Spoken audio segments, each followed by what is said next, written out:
All right, let me see, is that microphone is working, the camera, which camera is it? Is it this one? Yes.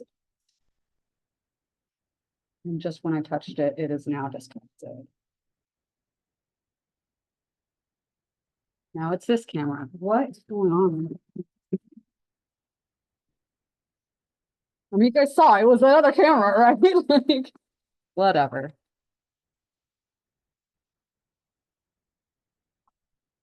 As long as you can hear me, I don't really care which camera it comes from. Let me share my screen.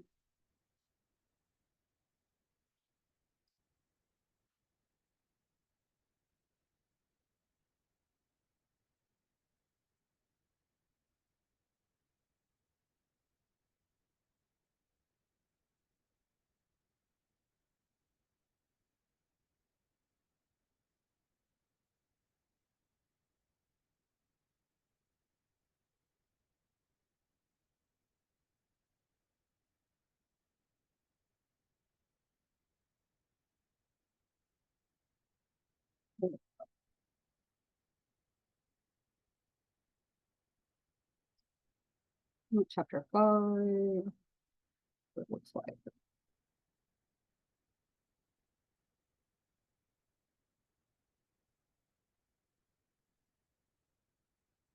Chapter 7. I must have gone past it. Chapter 6. Here it is.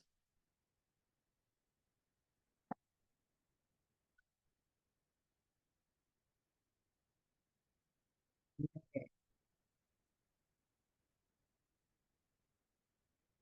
So, any questions before we go? I'm gonna pull this up so we can start getting signed in. Anybody have any questions about anything? Lecture exams coming up, right? Is the lecture exam still next week? It is next Tuesday. So next Tuesday is the lecture exam. You will need your laptops, so please bring them unless I think somebody emailed me previously saying they wanted a paper exam. I have the ability to accommodate a paper exam if needed. And so that person has contacted me and I will provide them with a paper exam, but I can't provide them for everybody. Let me see. We'll go over study resources and stuff. I'm going to do that in the lab. The lecture time is going to take the whole lecture time today, but the lab is short. Even with me blabbing about study resources, we'll be done early in lab today. Okay. I don't think we're complaining about that. I don't think anybody would complain about that. 1, 2, 3, 4, 5, 6, 7, 8, 9, 10, 11. Another thing I want to mention, because this is the night class and because we start at a weird time, okay? If you're ever out here and it's actually like 4:45 and it's sneaking into 4:46, 4:47, and I'm still not down here, please somebody go up to my office at the 3rd floor because I'm probably just in the zone. Okay. So that's not intentional. Other thing, if I am going to actually miss or be late for some reason, you'll almost always get an email for that. If you go up to my office and I'm not there, and it is like 4:47 or whatever, we aren't supposed to start, okay? The limit is 15 minutes, and that goes for all teachers on campus. And I'm saying this because there is a professor on campus that maybe teaches anatomy, I'm just saying. It might be your professor that teaches anatomy, might be somebody else's, I don't know, and I'm not gonna say one way or another, but I'm just saying, keep an eye out. If you have a professor that shows up 30 minutes late, 15 minutes is the campus cutoff. So you are allowed to leave after 15 minutes, and then that professor cannot hold you responsible for not having been there. So if you have credit associated with having attended, they can't. 15 minutes is the cutoff. And if they have class and you missed it, they owe you a makeup if they covered that day, because you're allowed to leave at 15 minutes. If that happens to you for some reason, please complain to their supervisor. In science, if it is so anatomy, physio, micro, chemistry, physics, nutrition, and biology, and med-term, okay? Those are science-based courses. If it's any professor in those courses, then please complain to Luke Rhodes about that. I'm just saying it in case you need it, okay? That will not be me. So me losing track and being in my office is one thing, but me completely not coming to the class for 30 minutes. I must have died in a car accident and nobody knew. That must have been what happened, because even me in an actual, like, I'd be in the ambulance, like sending an announcement about it. That's the person that I am. I'd be having my own little, like, a second heart attack on top of the first one. So everybody's saying, and we're gonna get going here in a second. Just pull up your names to call on you guys.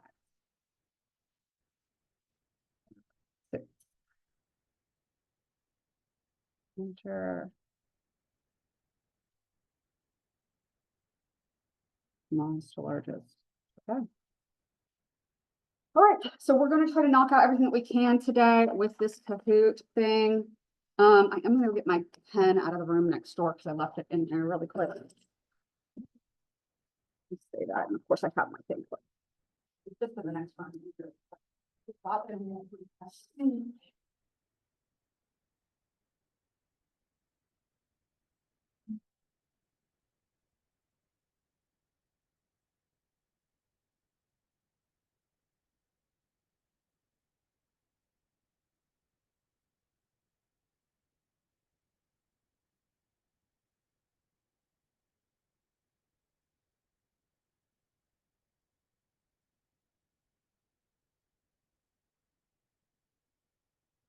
All of my other classes are in that other room, but I'm telling you, this is the better room. It's got like plugins for your laptops, and it's got this like, it's the comfortable chairs. Trust me. All right. Do this. We ready? All right. First, I thought we're starting with this chapter 5. So have your chapter 5 notes up if you didn't already. And get ready for me to call on you. Heads up, Jonathan. He's our first victim. Which of the following is found in eukaryote, but not bacteria?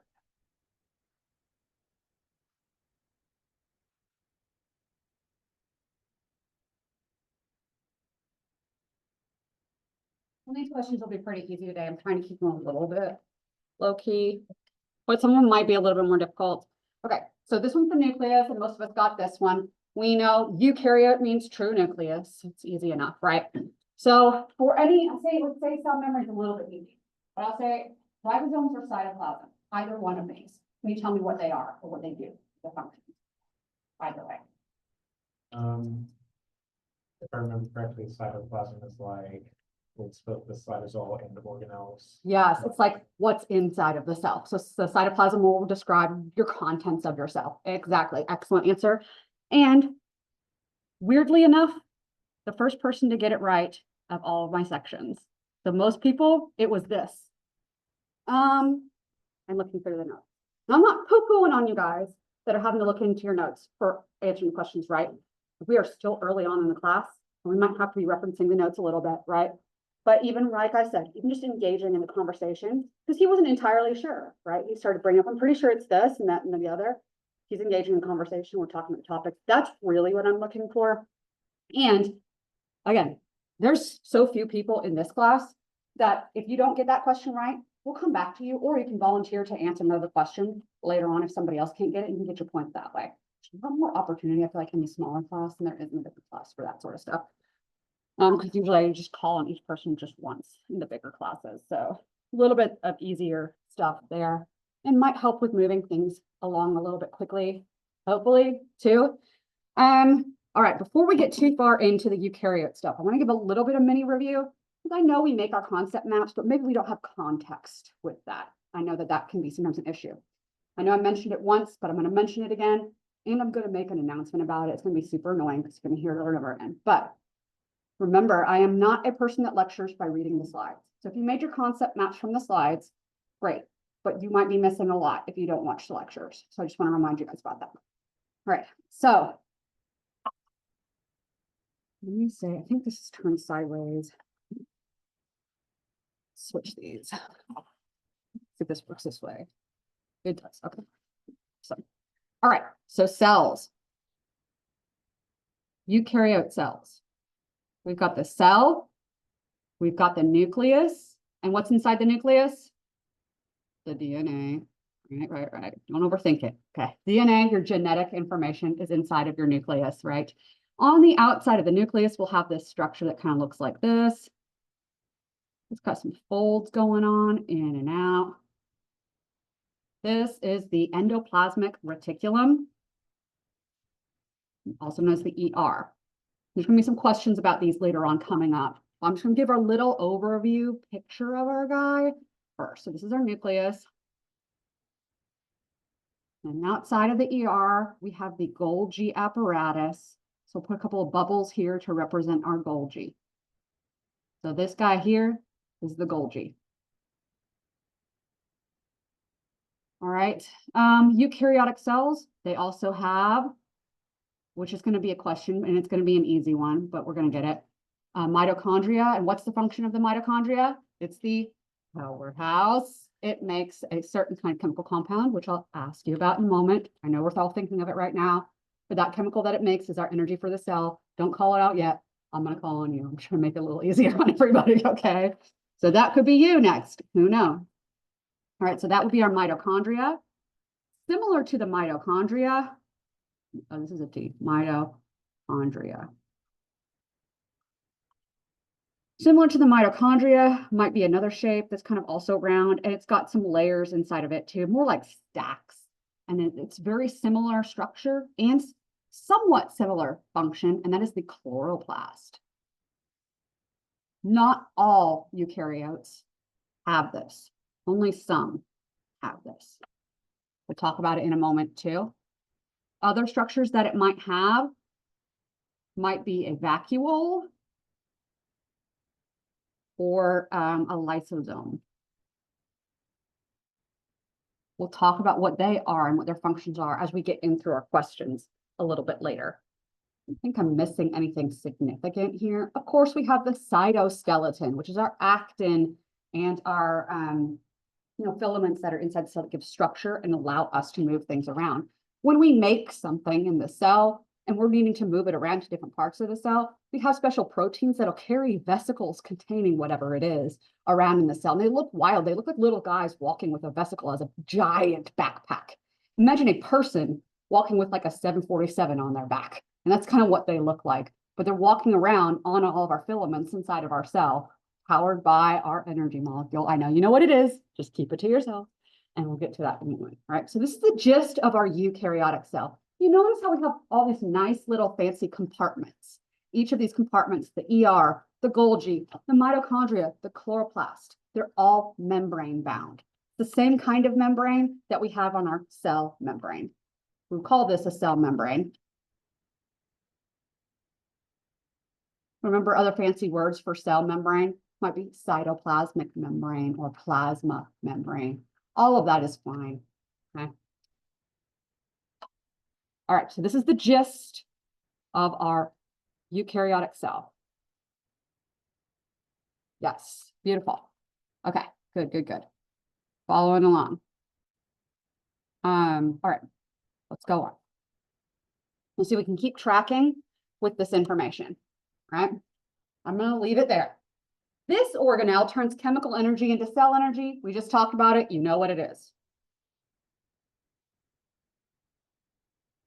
Probably won't ask a question about this. We'll ask a little bit more specific. This is the question I was leading into. So we know that the mitochondria is the powerhouse of the cell. It makes the energy. So our next person is Julesi. Is that you? Okay. All right. So what is that energy molecule? ATP. So easy enough. So I gave a lot of lead into it, but it's an easy enough question. Okay. Like I said, we're going to try to keep it a little light. And then the other ones that I'll have that might be a little more complicated, I'll try to just open it up and see if you guys can conversate a little bit about them. Okay. All right. Going great. Next question. What is the function of the endoplasmic reticulum?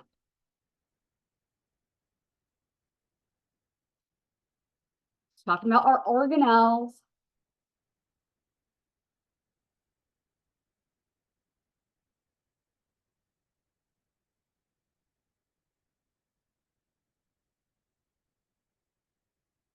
Right. So the endoplasmic reticulum is our site of protein production. And so one other choice that you guys had on here, what controls what enters and exits the cell? That's actually a more descriptive function of what our cell membrane is. Okay. So the cell membrane contains what's in the cell, but it also controls what enters and exits the cell. just to make sure that that's clear on what that is. Does anybody know which of these parts of this? I'll say anybody. Let's pick on Sonia. You're online, but I'm picking on you. It's your turn, okay? So Sonia, do you know what the name of the organelle, and it is one of these that I've written up here. What is the name of the organelle that stores water or wastes? Let's see if we can type that into the chat.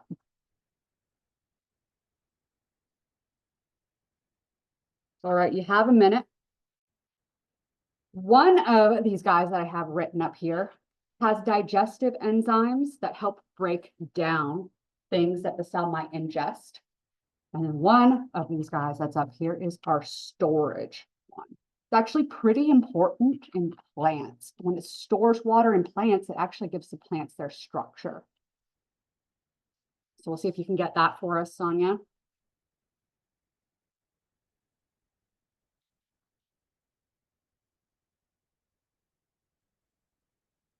Give it some time. I'm hoping that it's coming across on the thing, and I'm hoping that she's hearing me, but you know how it is when you're watching online. You might not actually pay attention. No offense, no offense. I'm just saying. All right. So I'm gonna go ahead and leave that one. I'm gonna leave it for her. We're gonna let her see if she can answer it in the text because she's online. I'm gonna give her chance. So I'm gonna type it in there too. Okay, she comes back to it. The name of the organelle in eukaryotes that stores water or waste. Oh, there you go. Yes. Okay. Yes. Okay. You just answered it right as I was typing it in. Excellent. So that's the vacuole. So the vacuole. And in plants, the vacuoles take up most of the cell to the point that that's why whenever you water your plants, you'll see they kind of perk up and stand up straighter. It actually gives rigidity to plant cells. That storage of that water is so big. And our cells can do it too.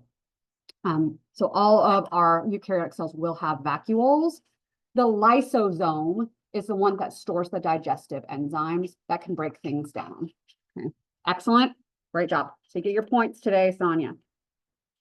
All right, beautiful. Next question. Yes. Getting it out of the way early. Don't we love it? All right. What are the organelles that contain chlorophyll? It's kind of a giveaway, I feel like, if you look at the names of all of these.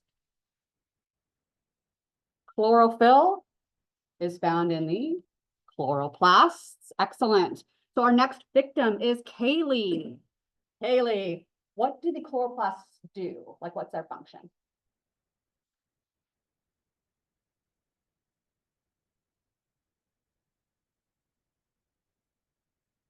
Good. Okay. So that's good. And I will take it because we're in the right direction. It did not cover a ton in this chapter. It probably only mentioned it briefly just in the general functions of these organelles. So the chloroplasts are where photosynthesis occurs. So for plants, so not like I have on here, only some eukaryotes have chloroplasts. We don't, for example. We're not going to be using sun energy to make our ATP, but plants do. And plants, we are going to learn about that more in chapter 10. I hate when I wear necklaces. You guys know, ladies, you know. And they find the end of the necklace always finds its way to the front of your neck. And it's like, I have 3 of them on and it's just driving me insane. Okay. Yeah, so chloroplasts and photosynthesis. We know that plants, they breathe in carbon dioxide and breathe out oxygen. It's kind of the opposite of how we do. But the way that that works is actually really interesting. And we'll get into the chemistry of it, of course, the fun chemistry side. Not in too much detail, so don't worry about that. But the concept of how it works, we'll get into in chapter 10. But we know that they're going to take in carbon dioxide. But what's really going on is sunlight hits the chlorophyll in the chloroplast, and it excites the chlorophyll and releases electrons.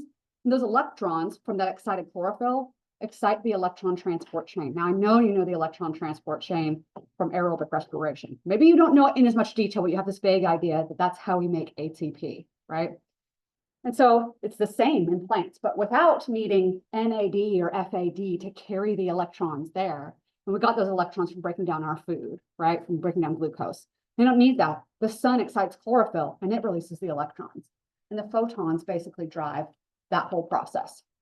They don't make a ton of ATP this way. They make a little bit, but it's enough. It's enough for them to build in the, what we call the dark cycle. It's called the Calvin cycle in photosynthesis, light independent. But once we make ATP with the light cycle, in the dark, we can now take that ATP and convert carbon dioxide to glucose. And this is where it gets really wild. All eukaryotic cells have mitochondria, all of them, including plants. And mitochondria, the only thing mitochondria does is convert glucose into ATP. Really, that's not even that. In the mitochondria, really all you're doing is the electron transport chain, aerobic respiration. That's what the mitochondria really do.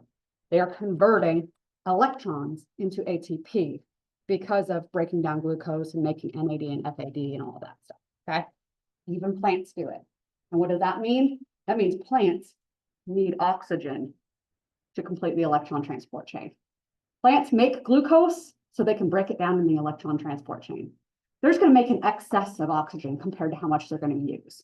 Because plants, they're not doing a whole lot of running around or talking or doing things like that, but they still need more ATP than they can get with sunlight. So it's pretty crazy to think about. They're just making glucose just to break it down again, but it's true.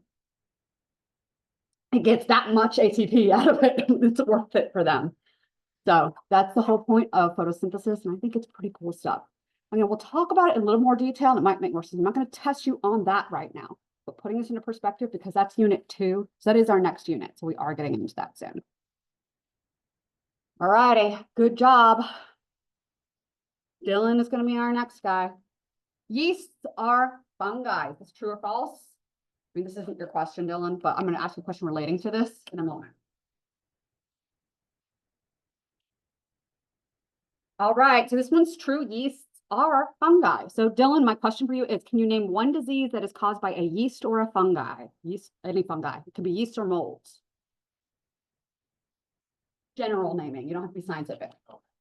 Fungal meningitis. Sure, fungal meningitis. That's a good one.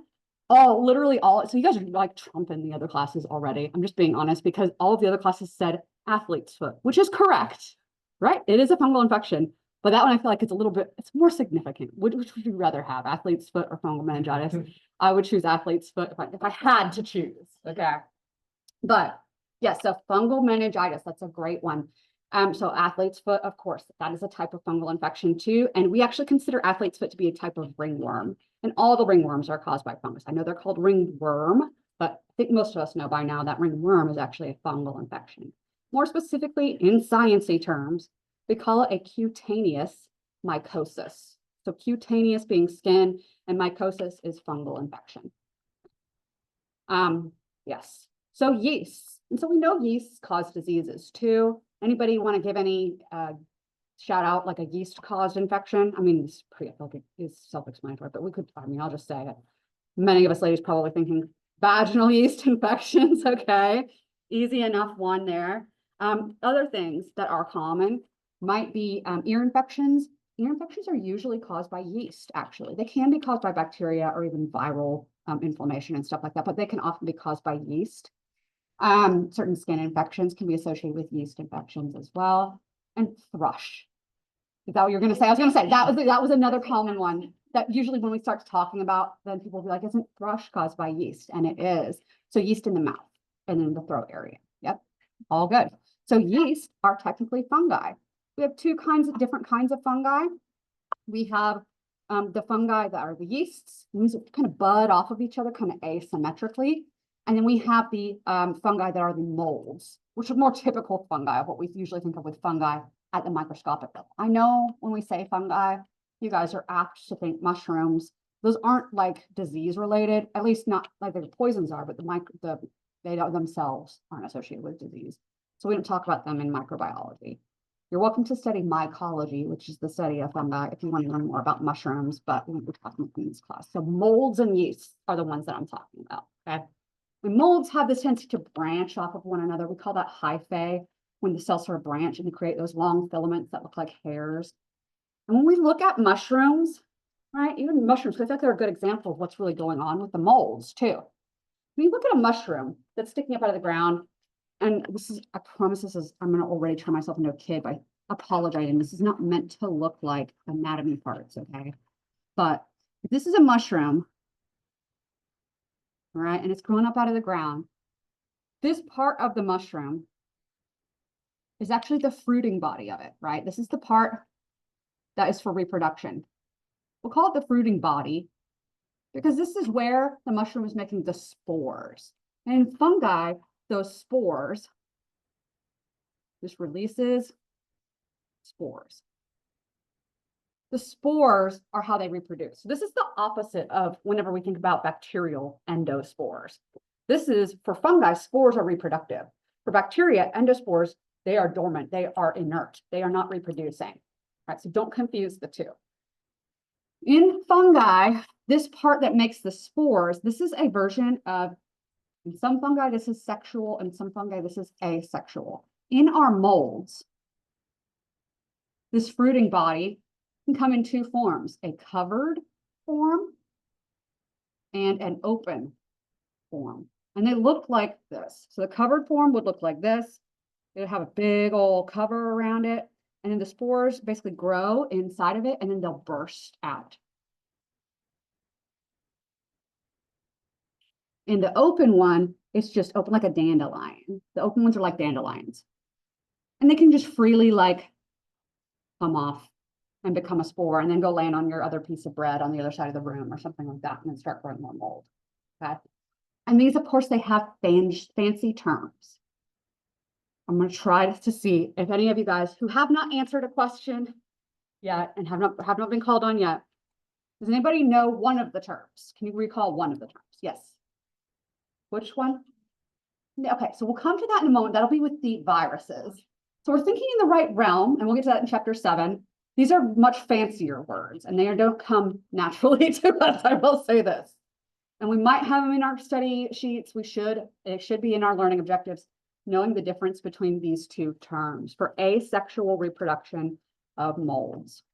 It's okay if you guys don't remember, I'm going to talk about them anyway.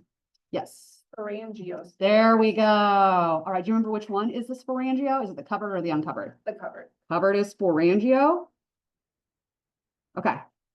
So in the text, you might have come across sporangiospore and sporangiophore.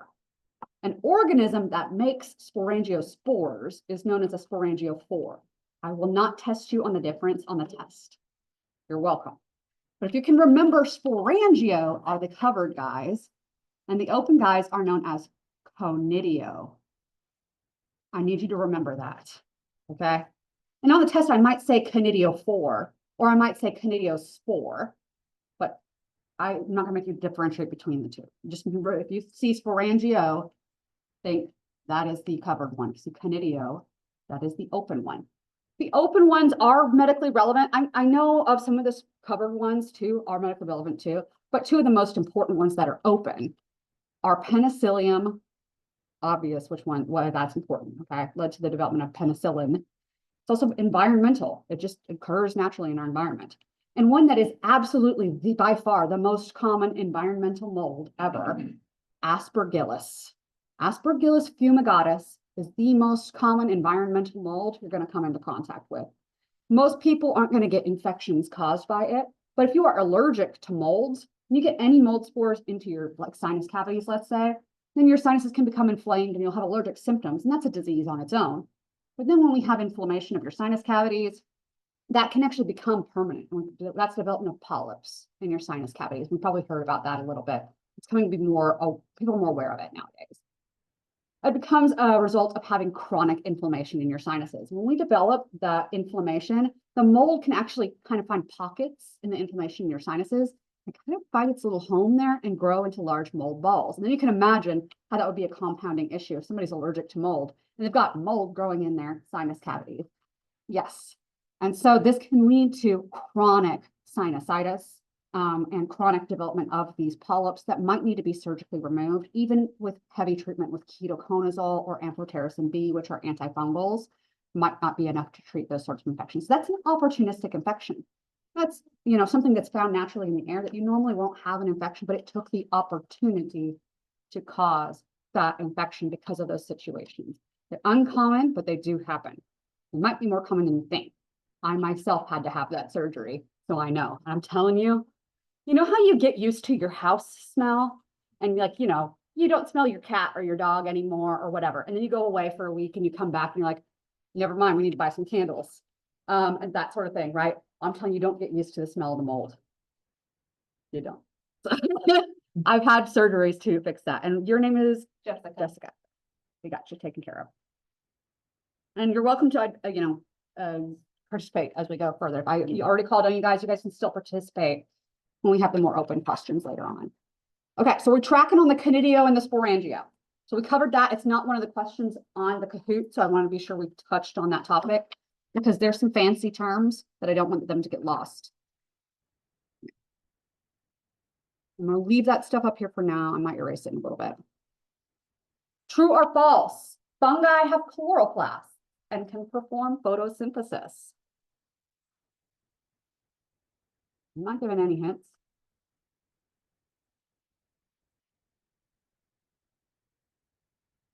If you guys make it to the 5-second mark, I'll give a hint.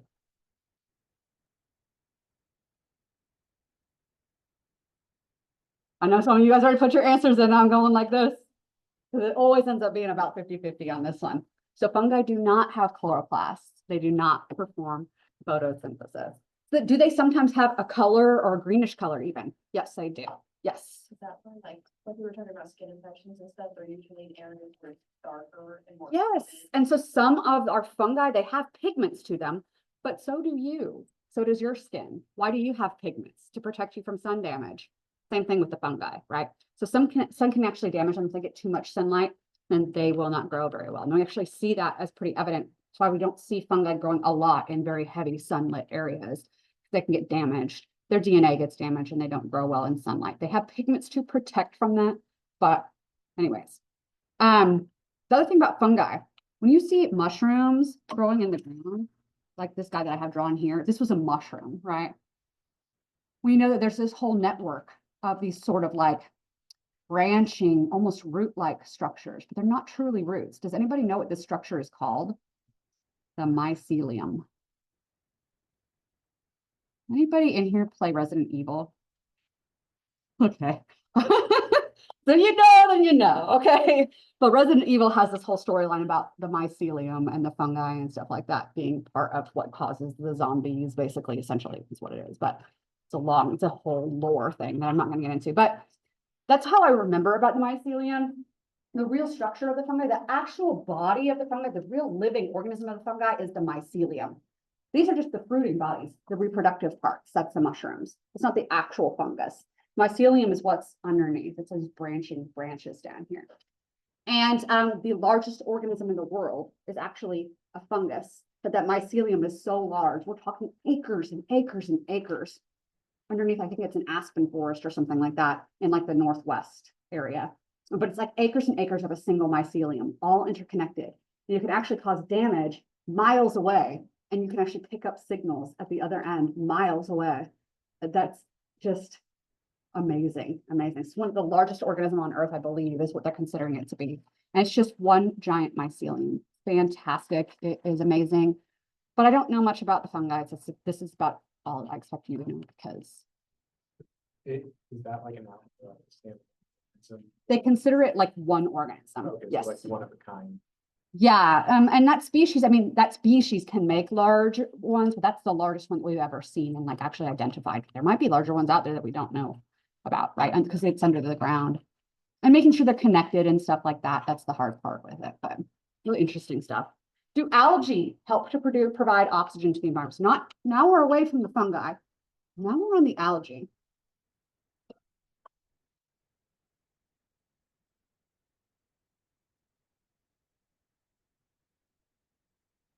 Some more notes here in just a second after we answer this. All right. So a lot is our answer here. Primarily, most of our oxygen is made by microbes and not just algae, but other microbes too. So we're going to break this down. We learned in chapter 1 that we had 3 domains. Those 3 domains were eukarya, bacteria, And anybody that hasn't answered yet, does anybody know what the third one is? You haven't answered yet. Archaea. Yeah, what's your name? That's right. There we go, Archaea. Beautiful. That's it. That's the 3 domains. Under Eukarya, we have 5 kingdoms. Hold on, because my computer's falling asleep over here. Oh no. I just scroll. You guys know Excel spreadsheets and how you can accidentally scroll to like them 5 millionth. I just did that and that was my fault. Sorry, bear with me here.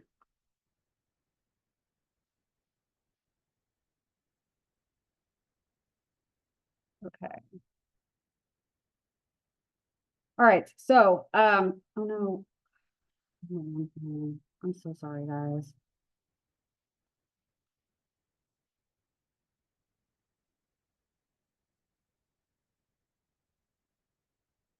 Okay. There's 5 kingdoms, and technically the 5th one is kind of a lie because the 5th one is Monera, and it includes these guys. So it's kind of really only 4. But remember, I don't know if you guys learned this about the 5 kingdoms, okay? But the other 4 kingdoms that we actually care about,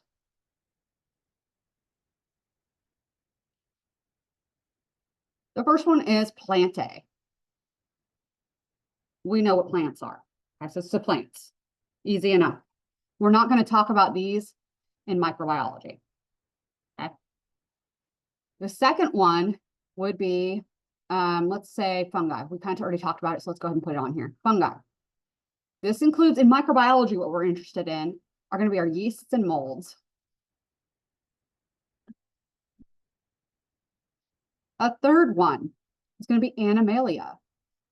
We haven't gotten to it yet in our questions, but which pathogens, again, if I haven't called on you, let's go ahead and advice or add a question. So I guess Cassie, Tanya, Jillian, I don't think CLO is going to be here today, Duncan or Evelyn. Can you guys tell me what we're going to talk about in Animalia? There's like a group of organisms that we're going to talk about in Animalia in microbiology. You can name them with their fancy name, or you can just tell me what they're going to be, like generally speaking.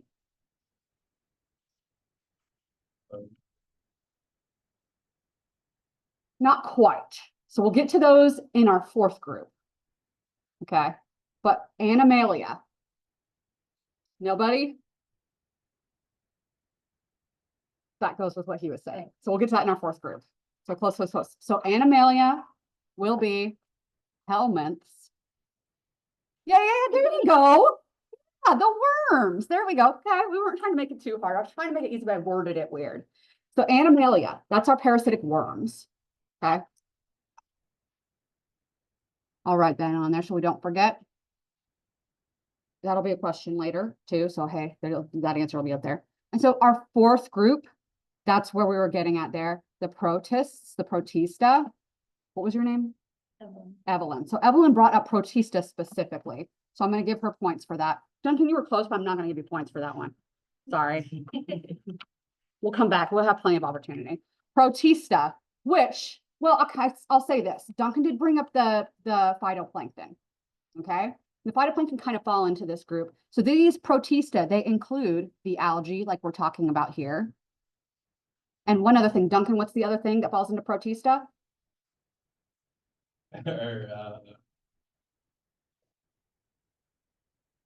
So it starts with a P, but it's not going to be plankton. It'll be P. You'll have a PR. There it is, protozoa. So I'm going to give it to you. Yeah. We're getting into discussion of it, so I'm all right with this, and we're going to have enough discussion, and it's fine. I'm not too worried about it.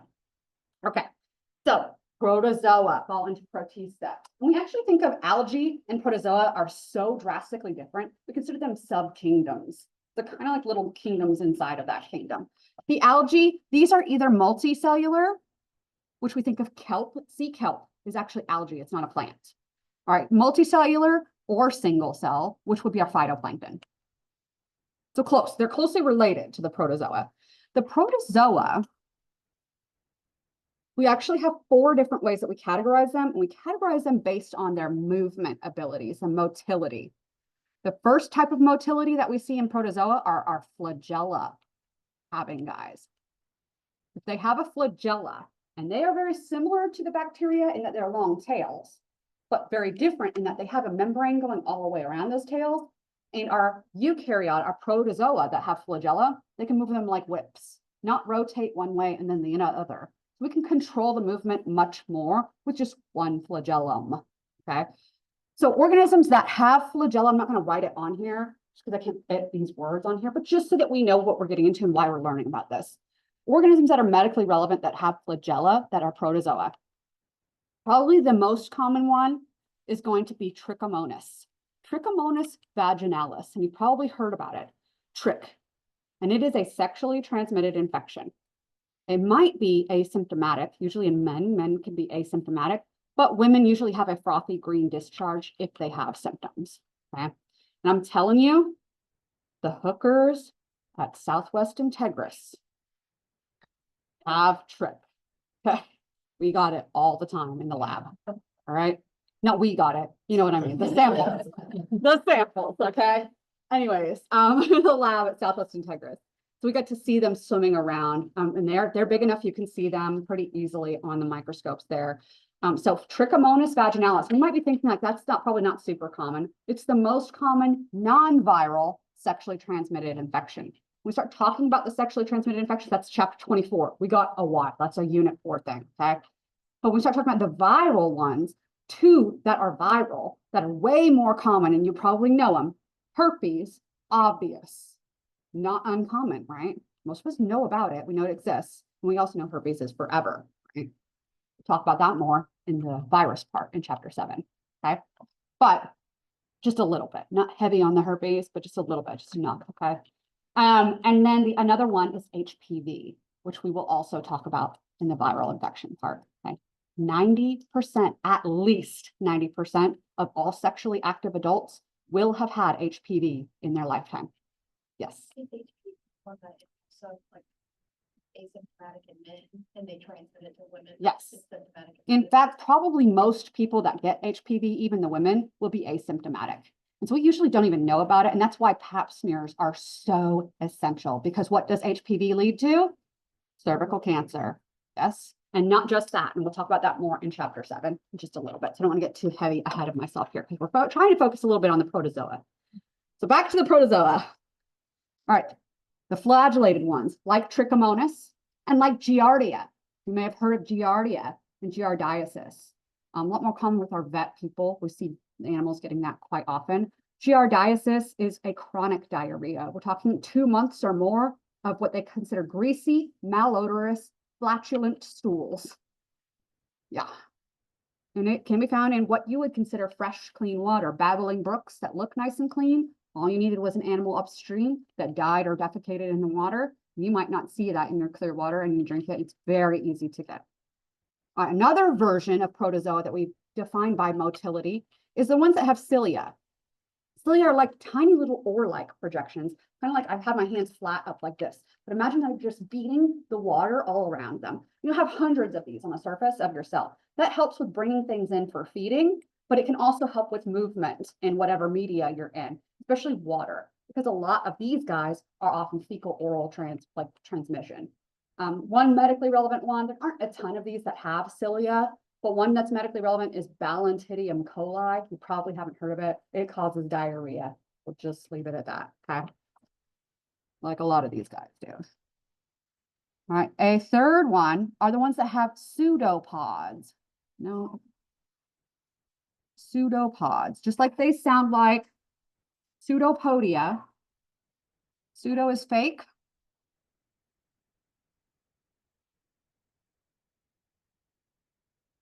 Pseudopodia. Pseudo is fake, and podia, think of podiatrist, feet, fake feet. So these are the cells that look kind of like this. What does this look like? If you were a kid and I showed you a shape of a cell like this, you might call this an amoeba. These are the amoebas. K-M-O-E-B-A. They basically are a cell that gooshes out part of itself, sticks it down onto a surface, and then pulls the rest of the cell up to it. Okay, so that's a pseudopodia. It's a fake foot. Not a different kind of appendage, it's just a way that they move their cell around to do things. The fourth group are what we consider non-motile or not traditionally motile. Okay. All right. We call these guys the sporozoa. The major group that falls in sporozoa, we call them apicomplexans. I know it's a fancy word. We're going to talk about the apicomplexans at the end of this when we do our review, our little case study. Traditionally non-motile, though. This includes quite all of the apicomplexans in this category. All of the apicomplexans are parasitic. And a parasite is anything that causes damage to the host while it benefits from that. Anything, like ticks do. They're causing damage to you, feeding off of you, and they're benefiting from that. So that's a parasitic relationship. And all of the apicomplexans are parasitic. Now, when we talk about Aspergillus mold, and we say it's an opportunistic pathogen, it traditionally is not a parasitic organism. But when it creates that infection, it could be parasitic then. But these guys are parasitic. That is what they are all the time. Okay, so that's the apicomplexans. All right, and we'll talk a little bit about obligate parasites when we get into the viruses, because viruses are obligate intracellular parasites. So if something is like symbiotic, it can't be parasitic, because parasitic implies that it would be damaging the other. So that's where the distinction of the terminology will come into play, and we'll learn more about that in in unit 2. That's chapter 9. And so we'll learn about symbiosis and parasitism and stuff like that. But symbiosis is actually a more general term. And symbiosis just means that the organisms depend on that relationship for survival. It's not good or bad. So you're used to thinking of symbiotic as being a good kind of relationship, but they're actually it's broken down more. So if you're dependent on the relationship, that's symbiosis. If both benefit, it's called mutualism. If one benefits, but the other is neither harmed nor helped, we call it commensalism. And if one is benefiting and the other is harmed, then that's parasitism. Does that make sense? Yeah. And that's chapter 9. You're not going to get tested on that yet, but just to clarify, yes. All right. We good? We tracking? This is probably going to answer a lot of the questions that are coming up, all the stuff that I wrote up here. Okay, we still got a couple questions to ask, guys.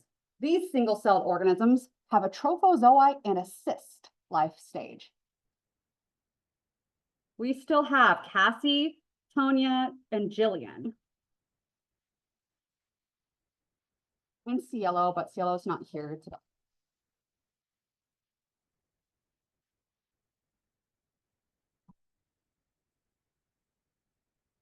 All right, so this one's protozoa. Okay, so with Cassie, Tonya, and Jillian, and you just raise your hand if you know the answer. I don't want to word this one because it's tough. Do you know either one of them? Trophozoite or cyst? Yes, what's your name? Jillian. You're Jillian. Okay, so tell me about either one of them or both. You're fine. Trophozoite is when it's mobile and moving around, and the other one is whenever it's dormant. It's not. Sure. Okay. Sorry, that's a very. No, you're fine. No, that's way of putting it. That's good. And even if you guys have a general, like, so I might ask you guys on the exam, define what a trophozoite is. And if you get the general wording out, I'm not looking for perfect definition. If you get the general wording out, I'm going to give you full credit. If you get the idea of it out, even if it's not perfectly worded. Okay. So good answer. So we say that. And so, what's your name? Tanya. So let's see if you can answer this one. Cysts and trophozoites sound very similar to things that we have in bacteria. Yes, so can we agree on that at least? Do you know what those structures in bacteria are called?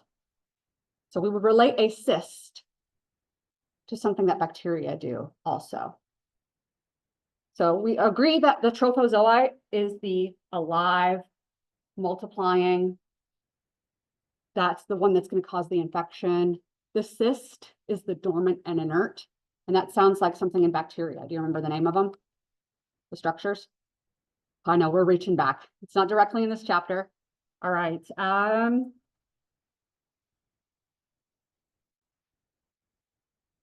help you out. It starts with an E. And I don't want to give it away too much. Endospores. So we remember, I know you know this. Yes, I know you know it. It's in your brain. Endospores. Okay. So endospores are our dormant version of the bacteria. And when they're active and multiplying, they're vegetative, right? So we can actually draw a little chart out. I'll just do it really quick, but just so that it's on here, we have it in our notes. In protozoa, which are eukaryotes, zoa, and bacteria, we have our active and we have our dormant or inert, our very resistant ones. If they're active and multiplying, those are the ones that cause the infection and the disease. Okay. The resistant dormant ones are just the ones that get into the body, right? And then they'll turn into the active forms. The same for both of these guys. In bacteria, the active ones are called vegetative. And in protozoa, it's called the trophozoite. I know it's a crazy word. But the way I remember trophozoite is troph. Because I look at troph, it looks like trough, like pigs eat out of a trough, right? And if you're eating, you're active and multiplying. That's why you need to eat. So that's how I remember trophozoite for this one. Our resistant and dormant version is the cyst for the protozoa, and the bacteria is the endospore. All right. All right.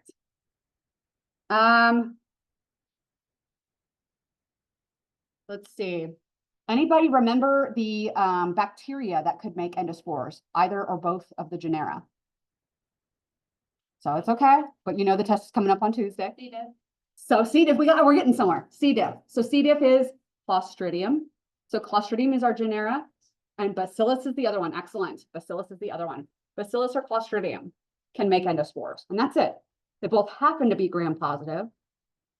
So if you're gram negative, you can't make an endospore. We can just rule you out right away. Bringing all that back, right? Okay. For protozoa, the ones that can make cysts, there's a lot of them, and I won't make you memorize them because it's ridiculous. Like even like Giardia, Cryptosporidium, there's a lot of them. We're not even gonna try. Okay. Okay. There's a lot of them. Okay. Any questions about that? Go on. Almost there.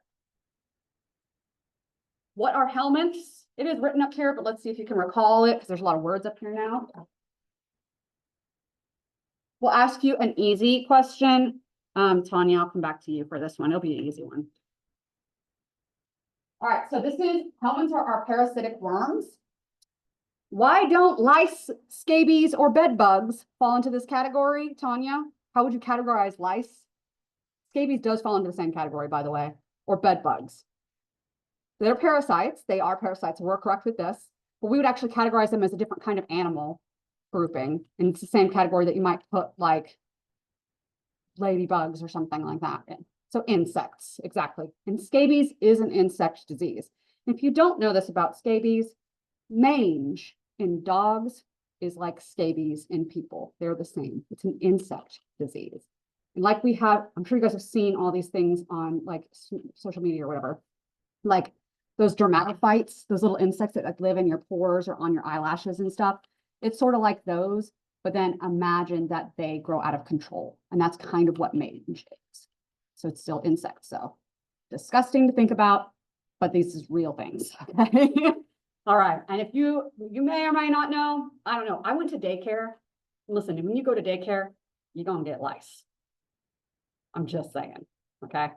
And I had lice and my sister had lice and everybody we knew had lice. And I don't know what it's like nowadays because I don't know because I'm not out in the world nowadays. I don't get lice now because I'm not a kid hanging out with kids and we're sharing hairbrushes and rolling around in, you know, gymnastic things and whatever. But when you were a kid, everybody got lice. Lice is actually more common in people with clean hair than in dirty hair. I know you've heard people say this, but this is the truth.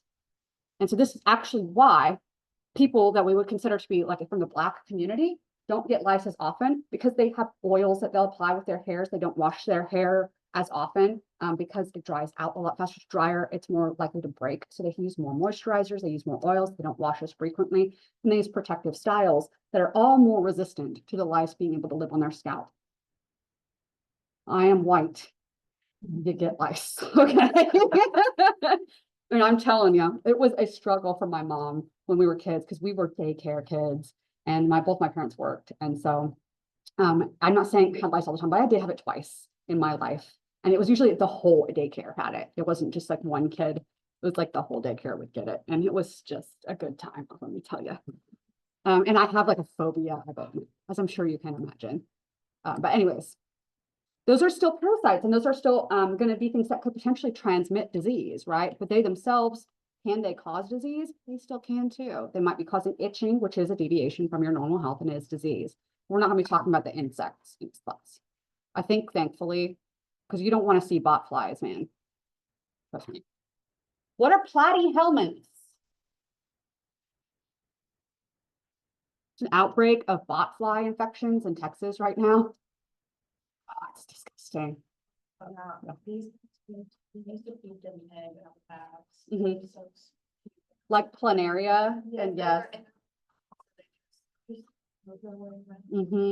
They are kind of cute. So platyhelminths. So when we start talking about the helminths, which were these guys over here in our area 3 here, the helminths. Helminths have a couple of ways we can classify them. Helminths, we have, these are our parasitic worms, right? We can agree on this. Parasitic worms. There's 2 types of helminths. There are the roundworms and the flatworms. Obviously, the flatworms, generally speaking, we call them platyhelminthes. That's the name up here. Platyhelminthes is that name of that group. And I remember it because it's plat, like flat. None of the other ones sound like that. All right, the flatworms can be categorized into 2 groups. One of them we saw in the picture, which was a planaria. That's not the name of the group, but it falls into one of these groups. Okay, it's a flatworm. We have 2 groups of flatworms, the tapeworms and the flukes. Like planaria is a fluke. Okay, there are versions of these. Planaria doesn't cause disease, but there are other flukes that do cause disease. The flukes, they remind me kind of skates, which is not roller skates, okay, not roller blades or roller skates. What I mean are skates like that live in the water, marine skates, like rays. They look like flat sharks, the skates do. Like you squish down a shark. Okay, they remind me of that, for what it's worth. But anyways, these all have science fancy names. So let's see, Cassie. Who's Cassie? Cassie. All right. Can you tell me the fancy name for the roundworms? So the flatworms are platyhelminthes, the roundworms. Okay, close enough. And if you can recognize it on the test or recall it on the test, that's all I care about. I'm not as worried about you pronouncing them correctly, okay? So this word is nematoda. Nematoda, which is on our blue selection here. Nematoda is our roundworms. Okay. Our tapeworms are called cestodes or cestoda, and our flukes are called trematoda. Trematoda. Okay. Fancy words that you just got to know. I don't have really anything special. I have my ways of remembering them, but they're not going to be helpful for you. They relate to personal stories. Do it for yourself, man. It's not going to work for you, though. Okay, so that's our group. Here is our podium for chapter 5.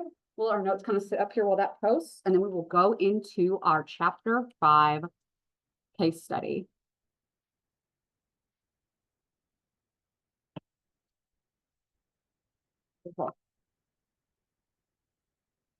Good job, everybody.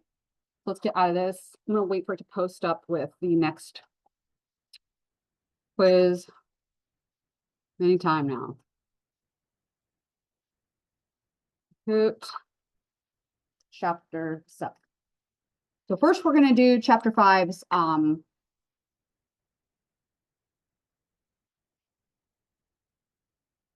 case study. I'm going to leave this stuff up here in case we want to refer to it. We won't need a lot of it, but I don't want to erase all of it yet. Okay.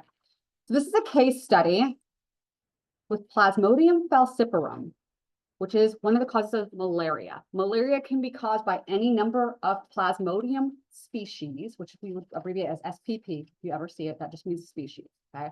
So Plasmodium is the genus that malaria falls into. Malaria is a protozoa, All right. So malaria is an infection by the obligate intra-erythrocytic protozoa. What does intra-erythrocytic mean? Does anybody know? Inside of a red blood cell. Exactly. Beautiful. So I'm not going to test you on that, but just seeing if you guys could guess at that, right? So that they live inside of red blood cells. That's where malaria grows, right? It is a protozoa that lives inside of your red blood cells. Obviously, we know, most of us know at least, that malaria is transmitted by mosquitoes. We find it not just, most of us know that it's found in Africa, but it's not just in Africa. It's in all of our tropical and subtropical areas, okay?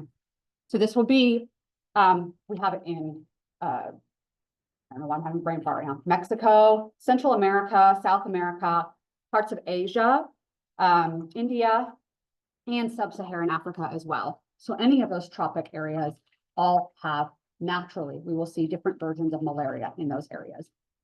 Okay, so it is transmitted by mosquitoes. This is a story of a 55-year-old woman who was previously healthy with no significant medical history that went to the emergency department in Florida. She was there having a cyclic fever, it was cycling between fever and normal for about 7 days. This is a common occurrence that we have with malaria. It lives and grows in your red blood cells. And when too many of them multiply in a red blood cell, it bursts out. And this happens in cycles. When they burst out, your body responds with inflammation and you get fever. And then they kind of go away a little bit. And then new ones are multiplying in new red blood cells. When they burst out, fever again. So you cycle with fever on and off with malaria. Turns out she had returned from a 10-day trip to Ghana about 18 days prior to having the cyclic fever. And now she's in the emergency department. They intubated her because she was having respiratory distress. She was hypoxic. You can imagine that somebody's having a hard time getting oxygen to their body when their red blood cells are exploding inside of their body. So that's exactly what was happening. They treated her with quinidine and doxycycline. We'll talk about why they used an antibiotic. Antibiotics are used to treat bacteria. Remember that because it's going to be a question in a little bit, okay? Why would we treat a protozoa infection with bacteria? Don't worry about that now, please. We will talk about that later. That's a Unit 3 discussion. We'll talk about it later, though, okay? There's a reason for it. We treated her with quinidine as well. And quinine-derived drugs, which we will talk about in Unit 3, are what we use to treat malaria. So quinidine, chloroquine, quinine-derived. Anybody ever bought tonic water and noticed that on tonic water, there's this little additive called quinine in it? So quinine was added to tonic water to get people who were traveling to the tropics and trying to take over other countries they had no business taking over, the British taking over India, for example. And the British were trying to take over India. And this went on through like the 50s. Like this went on for a very, very long time. And the British people were not aware of basically what it was like to live in the tropics. And they started getting malaria. So they came up with this drug that came from the bark of the trees, and it was called quinine. Well, it was a very bitter taste, and people didn't like the taste of quinine, and people didn't want to take their quinine, so they ended up getting malaria. So in order to get people to drink their quinine, they incorporated it in this water, this seltzer water, which we kind of know as the tonic water now. But people didn't want to drink that either because it still tasted bitter. I don't know if you drank tonic water, but it does have a bitter taste to it. So what do people often mix with their tonics? What's the most popular, do you think? Yeah. Gin? Gin was developed to get people to drink their quinine. That is why. So it's a very cheap source of alcohol from juniper berries that were readily available in a lot of areas in the world. And so they would just ferment the juniper berries and make gin. And then now suddenly people were happy to drink their tonic water that had quinine in it. That's what it's called, tonic water? Yeah. Tonic? It's a tonic. Yes, it's a tonic with quinine. Nowadays, tonic water still has quinine in it, but it's very, very small. It's an ineffective dose, but it's just for the nostalgia reasons that it has it. Quinine itself can cause blindness. I want to be very clear about this. Many of these diseases, did you have a question? Oh, no. Yeah, quinine itself can cause blindness. And so we've adapted other drugs from quinine. That's why we don't give quinine straight up. We have quinidine or chloroquine, drugs that were adapted from that drug that are still as effective, but they can be harmful. This is something that we'll talk about when we're considering about why it might be difficult. This is one of the questions on this, actually. Just wait till we get to it. Okay. Anyways, this lady, they gave her these drugs and she recovers. That's the end of the story. Cool. So which organelle in the pathogen that causes malaria generates the energy for the cell? You guys know this? The mitochondria. It's true for all eukaryotes, even these single cell protozoa. All protozoa are single cell, by the way. All right, pathogen that causes malaria is a eukaryote. Why might this create unique problems when treating infections caused by this pathogen that might not be associated with treating bacterial infections? Yes. It's hard to target them as we're also made up of. We're made up of the exact same types of cells, eukaryotic cells. So before, when we were talking about penicillin and it targeted the bacteria wall, because we don't have a wall, easy target. Or it targets certain pathways the bacteria have because we don't have those pathways, easy target. So there are aspects of protozoa or of fungi and stuff that we might be able to target a little bit, but we can't just target their DNA replication or something like that because we share all of that with them. And that's why quinine leads to blindness. It affects our cells too. So these medications, like quinine that treats protozoal infections, or metronidazole, which is used for protozoa infections, as well as certain bacterial anaerobic infections. Some of these drugs, we can't be on them for a long period of time. Our body cannot handle it. Ivermectin, okay? Don't take it for long periods of time. I know some of y'all laughing because y'all watch TikTok too, okay? And you know, because you've seen the same crap that I've seen. Okay, just really quick, because I don't want this to be something, just in case this isn't clear. Do not take ivermectin unless a doctor tells you to take ivermectin. Unless a doctor tells you to take, not TikTok, not Instagram, not your friend. Do not take ivermectin unless a doctor tells you to take ivermectin, please.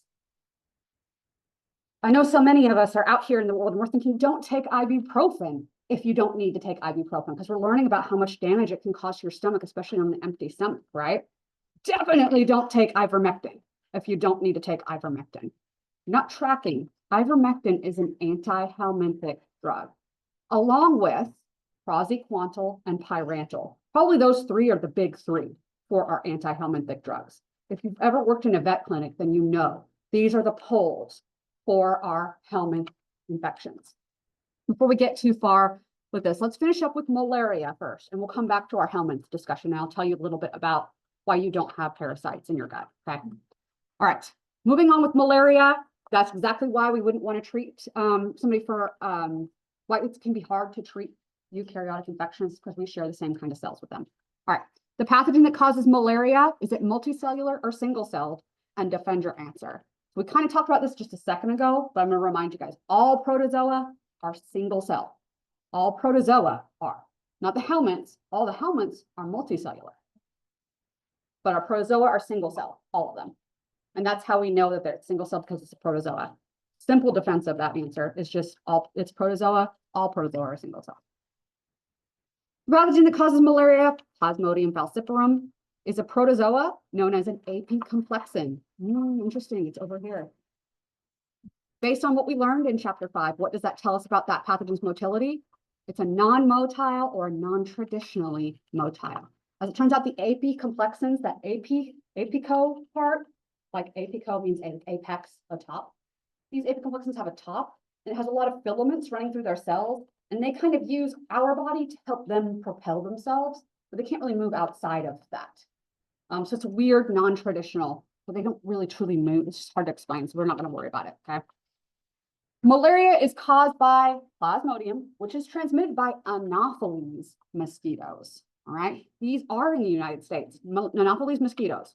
I don't know if you guys have ever noticed, like around midsummer, if you pay attention to the mosquitoes that are coming to bite you, these always have these tiny little black guys with the white stripes, and then some of the bigger guys that are a little more brown. There's two different species of mosquitoes, Anopheles and Aedes aegypti. Both of them are well documented to carry a multitude of diseases, not all of which do we have in the US, but we can harbor, our mosquitoes can harbor any of those diseases, including malaria, dengue fever, chikungunya, which you might not have heard of, we're going to talk about in a little bit, and Rift Valley fever. Anybody that knows anything, and I have usually, in literally all my other classes, I have people that are actually from Africa, Ghana and places like that, and they know, man, if you know If you live in sub-Saharan Africa, you know about Rift Valley fever. And Rift Valley fever is extremely serious. People can get it, and they can get things like encephalitis and meningitis and stuff like that, like we get from like West Nile. West Nile's pretty tame. Most people that get West Nile virus aren't going to get signs or symptoms. And if you do, they're usually subclinical. Like you have a rash, and you'd be like, cool. And you go about your day, and then you don't have a rash anymore in a couple of days. That's a disease, but subclinical. You're not going to the doctor for it. And West Nile too, once you recover from West Nile, it's a viral disease, but you're usually protected for life from West Nile once you recover from it. Pretty tame, but some people we know get encephalitis with it. So it's not to be poo-pooed on, and we still track it, and the CDC still tracks it. It's a reportable disease. To put it in perspective, dengue fever. Anybody heard of dengue? You might have heard of it. It is common in Central and South America, and it's also known as the break bone fever. There's a reason why. You get such a severe fever and chills that in children, we can see their bones will break from the chills from the fever cycle that's involved. It's often mistaken with malaria with how it presents. Not all people get it that severe, but usually the more often you get it, you don't get protected from it when you recover from it. The more often you get it, the more likely you're going to have that severe disease. It can also lead to hemorrhagic fever, which is what it sounds like, hemorrhaging, bleeding out, and fever, elevated temperature. That's really what it is. You guys already know some hemorrhagic fevers. Probably familiar with Ebola, the hemorrhagic fever as well. Another hemorrhagic fever that is borne by mosquitoes is chikungunya, one that you might not be familiar with.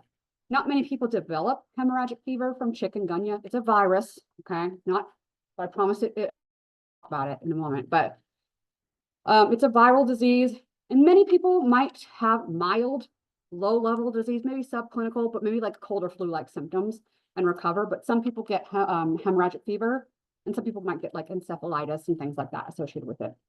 Both dengue less so, but we are having cases of dengue now here in the United States that are contracted here in the United States. Okay? Chikungunya is now considered endemic in the United States. That means it's found here naturally now. And it has been for decades, a couple decades now. You might not even have heard of it. We mostly see it in Deep South, not so much here. This next question gets at why we're talking about this. Plasmodium is transmitted by Anopheles, and other mosquito diseases transmitted by Anopheles or by Aedes. Okay.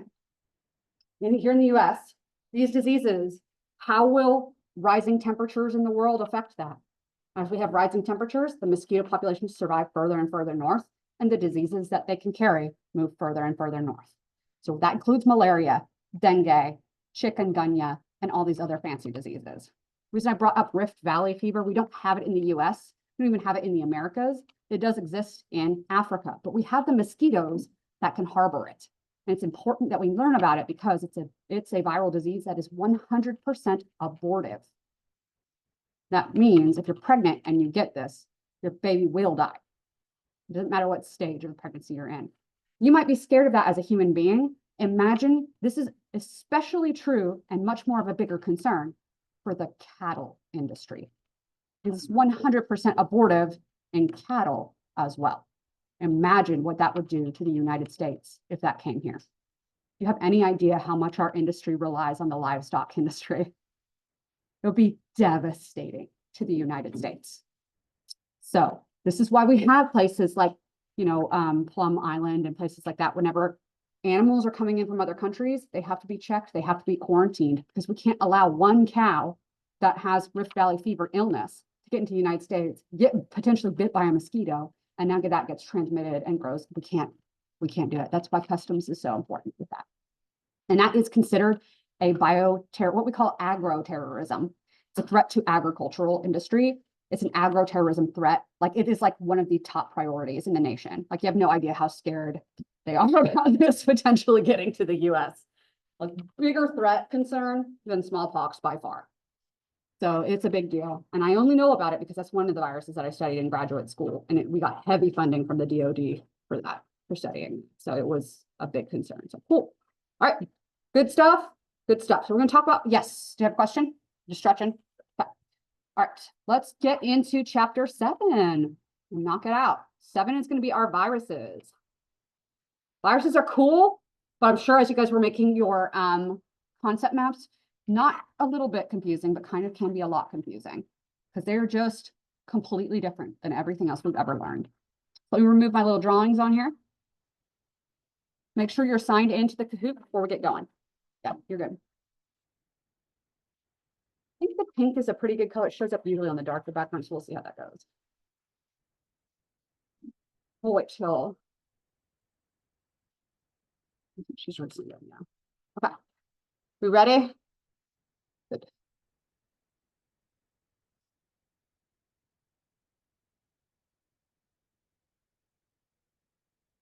So again, this is mostly going to be, I'm not going to call on anybody. I think I've called on everybody. Yeah, I think so. But please volunteer things if I ask you guys questions. Antibiotics, do they fight viruses? I did state this earlier, but let's see if you were paying attention.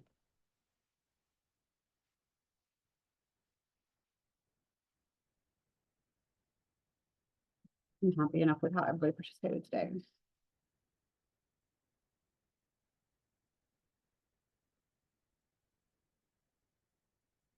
All right, antibiotics only treat bacteria. So this is not a fancy question, and it's not meant to be a fancy question, so don't think too hard into it. What do we call drugs that treat viral infections? Antivirals. Yes, it is that easy. And what do we call drugs that treat fungi? Antifungals, antiprotozoals, antihelminthics. The only weird one is the antibiotic. And just have to remember, if it's anti-bi, just think of the B, treats bacteria. Okay? I know it's weird, and I didn't make it that way. Sorry. It just plays out like this. So antibiotics treat bacterial infections. All right, beautiful. Is there some crossover with some drugs? There's some crossover with some drugs. And I hate that for you because we're going to learn that stuff in Unit 3. Okay. All right. Question 2, true or false? Viruses enter host cells and use them to replicate, creating more viruses. Okay, good. That was fast. So yes, this is like literally what viruses do and how they're defined. Make sure I have my pen. All right. So viruses. We have 2 basic kinds of viruses, and the basic gist of all of them is the following. We have a shell, a protein-based shell or covering, which we call a capsid. That's the term for that. Okay.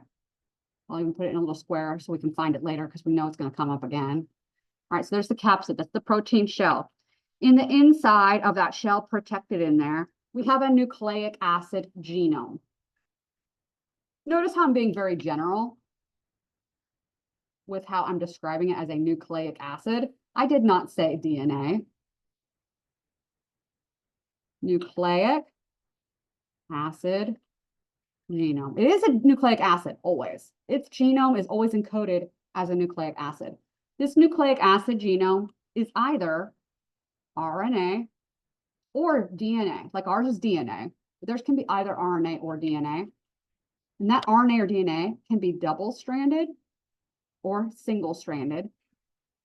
Single-stranded can be positive sense or negative sense. This gets a little complicated. We have to think back to chemistry, and we are going to review this for Unit 2. So don't stress too much about it, but briefly so that you understand the difference between positive strand and negative strand. Positive strand can be directly read by ribosomes. You guys remember transcription and translation a little bit. Okay, so this can be directly read by a ribosome to make a protein. Negative sense means that it needs to be converted to positive first and then read. All right, because you guys remember, and if this is confusing at all, let me remind you of the genetic code. What does A bind with? P, and C binds with? So what it means is that if the negative sense read A, then the positive sense would read T. That's all it means. So we have to convert it to the opposite code in order to read it. That's what positive and negative sense mean. Okay, don't worry about it too much beyond that for now. All right, so that's, if you break it down, that's 6 different possible types of genomes that viruses can potentially have. You can have a virus that has double-stranded DNA, a virus that has single-stranded DNA. That single strand could be positive sense, or that could be negative sense. That's 3 right there, just the DNAs. Same exact thing for the RNA. You can have double-stranded RNA viral genomes. Some viruses have segmented genomes, like your genes are segmented into chromosomes. Virus genes can be segmented into pieces as well. We just call them segmented. We don't call them chromosomes. The flu is the most famous one of these. The flu virus is an RNA genome that is in multiple segments. It has 8 segments. And a pig, for example, can get infected with a flu virus that we might normally see in birds, and a flu virus that we normally see in people. And those segments can get mixed up and come out with a whole new virus that has part bird and part human segments in it. And that whole new virus can create a pandemic flu. And that's what we are most concerned about with things like avian flu and stuff like that. The avian flu might not be able to infect people yet, but let it infect a pig that's also infected with a person virus. And now suddenly you've got an amalgamation of both, and it can infect people. And those are usually pandemic level outbreaks when we see that happen. We'll focus more on that in chapter 20 something too, I think. Again, I won't test you on that yet, but I want to put some relevance into why these things can be important. Okay. So that's the gist of all of our viruses. It's just this. It is literally just a genome with protein protecting it. Now, if you have a virus that is just this, with just the capsid on it, the genome and capsid, this is what all viruses must have. Just these 2 things. If that's all you are, then you might have your spike built into your capsid. The spike is the key that lets you into your host cell. Some of our keys that let us into host cells are very specific to a specific, very specific type of cell. And other ones are like, they can let you into most cells. For example, COVID spike has the ability to work as a key to any cell that has the ACE2 protein on its surface. It says, I have a key, my key fits into the ACE2 protein that has a function on the cell. We don't care what it is. And most of the cells in your body have ACE2 on their surface. So COVID can infect almost any cell in your body. All right. Some of those spikes let some viruses infect a wide variety of animals and tissues, like rabies. Rabies virus spike is a key that lets it into pretty much any mammalian cell at all. But when it gets into the nervous system, you're screwed, basically, right? And it loves it there. Some viruses have a very specific target. When we talk about poliovirus will only be able to infect human cells. It can't infect other animals and stuff like that. But that spike is what determines our host and tissue range. That spike. It's the key that opens certain locks on certain cells. And you can imagine it being like this. If I have a key that lets me into a door, let's quite literally use my keys and look at all this crap that I have hanging on my keys. This wasn't my choice. Okay, my husband buys me these things. And then he gets sad when I don't put them on my keychain. Okay? I came from an era where if you kept keychains on your keys like this, it would bend your key ring because it was in your ignition. That's the era that I came from. And now we're away from that. And so my husband's like, you can have key rings now. And I said, I love you so much. That's what I say. All right, but you put your key into a door of some kind, and now you can walk into that house. But will my key let me into your house? No. And so it's the same idea with these spikes. So they're very specific. And the door, the locks that you're getting into are on the surfaces of whatever the host cells are. Now imagine that this key lets me into a house next to me. And I don't want to get too ahead of myself. Let's just leave it at that. It's the key that lets you into the next one. We'll get to the next part in a second, okay? So this is the gist of all viruses have capsids and genomes. So I've squared that out, all right? There's 2 different types of viruses, basically speaking, okay? The naked, yes, okay. We talked about this earlier. Naked and enveloped. Naked viruses are very simple. They're just the capsid and the genome. I mean, they might have some other random enzymes and stuff packaged in there, but this is the gist of all they are. Whereas the enveloped, they take it just one step further. They have the capsid. They have the nucleic acid genome. We call this the nucleocapsid. Okay. They also have enshrouded it in a bit of membrane stolen from the host that we call the envelope. This is called the envelope. And it is membrane stolen from host cell. Now imagine this. I'm a virus and I'm multiplying on one of those. I've gotten inside of your cells. I used my key to get inside and now I'm multiplying copies of myself. All I really need to make copies of are my genome and my proteins that I'm going to build up my virus with. That's it. They don't have ribosomes. They don't need anything else built for them. That's it. But you're probably thinking, well, they need the membrane built for them.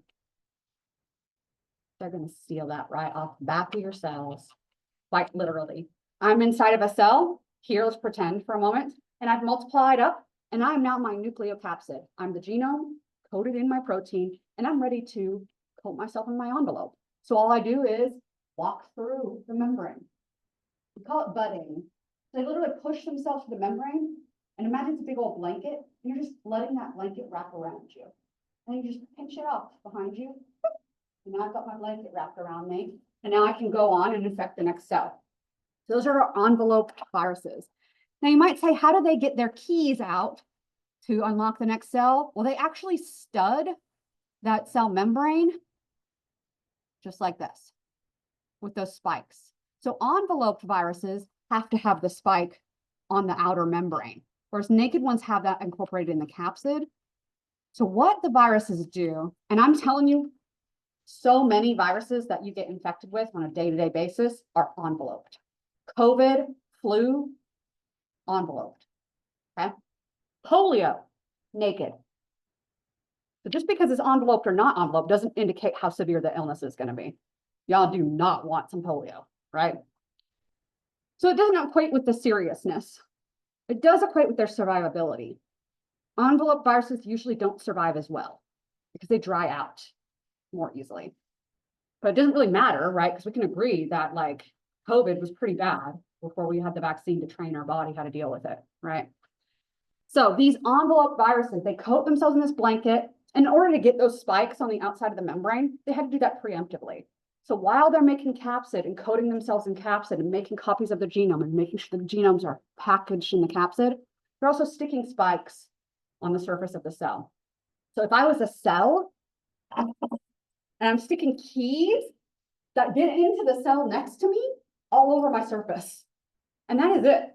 I'm not allowed to put my normal molecules that are normally found on my surface that allow things to pass in and out of the cell. I'm also not allowed to have my normal proteins. Sometimes I can't even have my normal proteins that allow me to stick to the surfaces that I'm supposed to stick to. The only reason you have a liver is because you have molecules on your liver cells that tell them to stick to other liver cells and to your extracellular matrix to make up your tissues. Now imagine we've replaced all those markers that keep your cells stuck to other cells, to your extracellular matrix with keys that enter in the cell next to them. This is where cytopathic effects come from. When you guys are making your little concept maps, these are cytopathic effects, okay? There's three major ones that you need to be aware of. The first one is called syncytia. Syncytia are formed whenever I have a key to the cell next to me. I have that key studded all over me, and I've used that key to unlock the cell next to me. I'm not a virus doing that, but because I have a viral infection, I have viral spikes all over me. And so that unlocks the cell next to me and I merge with the cell next to me. And then now it's infected with virus because it's multiplying across all the cells. And then it'll merge with the cell next to it. And so you get these large multinucleated cells that have merged next to each other. Those merging points are called syncytia. You guys heard of RSV? RSV stands for respiratory syncytial virus because it forms syncytia between the cells. All right. These are called cytopathic effects. And cytopathic effects are effects that we can see that are being caused to the patient cells that we can see with a microscope, a light microscope, like the ones we use in lab. because we can't see viruses with a regular microscope, but we can see the effects they cause. And that's why cytopathic effects are important. That's one of the effects. Another effect, if I'm telling you that I'm replacing everything on your surface with keys, suddenly you can't stick to your neighboring cell. You can't stick to the matrix on which you're making tissues. Now imagine that this happens to the cells that are making up your capillaries. Your capillaries, very, very fine, only maybe one cell thick. And suddenly your capillary cells can't stick to each other. You know what happens? The blood leaks out. This is where you start seeing petechiae. This can happen from inflammation damage, from any infection, from bacterial infections, or from viruses causing this not sticking to happen, this lack of adhesion. So that lack of adhesion, the loss of adhesion function, is another cytopathic effect. Syncytia and loss of adhesion. That loss of adhesion obviously can lead to leaking of blood vessels that can become progressive. And so we have more and more leakage of blood vessels, and now we have hemorrhage. And that's where hemorrhagic fevers come from. So not all viruses do that, but it can happen as a result of viral infections. Another one that we have is inclusion bodies. We also have changing of cell shape too. I guess it's the fourth one, like rounding of the cells. They lose their cell shape because they're not adhered to the structure around them and stuff like that too. But a third one is inclusion bodies. If all that your cell can do is make genomes and proteins to make new viruses, your cell stacks up very quickly with just shitloads of protein. And these proteins that are going to make up the capsids. Call those proteins capsomeres. Those are the individual proteins. And they come together in these weird triangle shapes. Okay? The triangle shapes come together and they make the capsid shape. Or they come together in a circular fashion around the genome, which we call a helical capsid. So you're either in triangle shape, of course, because it couldn't be weird. It couldn't be normal. That's just hella weird, okay? That's viruses. You're the triangle shapes, like a D20. If you play D&D, then you know what I'm talking about. A D20, a 20-sided die is an icosahedron. They're icosahedral triangles stacked up with 20 sides. Or you spiral around the genome in a helical capsid. You guys ever seen Ebola, the virus? Hold on. Oh my gosh, thing, here it is. I want to open up another window, but let me just look over here.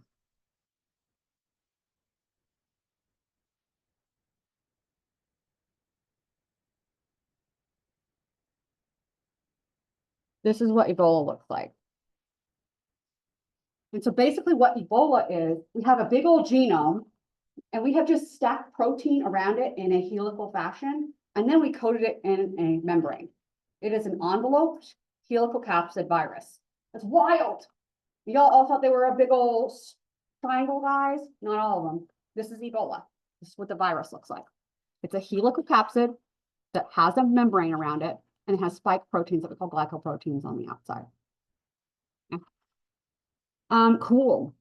Okay, so that is an envelope virus that does not look like the one I drew. Looks different. So the one I drew is an icosahedral virus, kind of similar to like what we would see with HIV.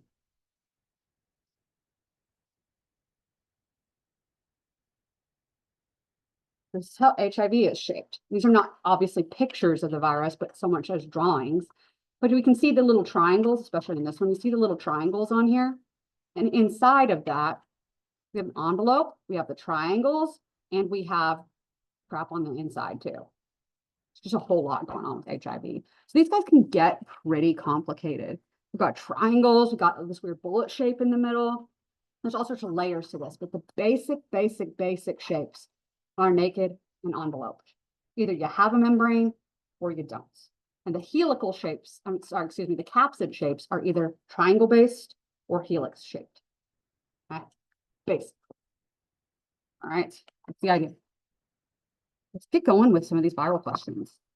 We got a few more to cover. A bunch more. What is the capsid around the viral genome made of?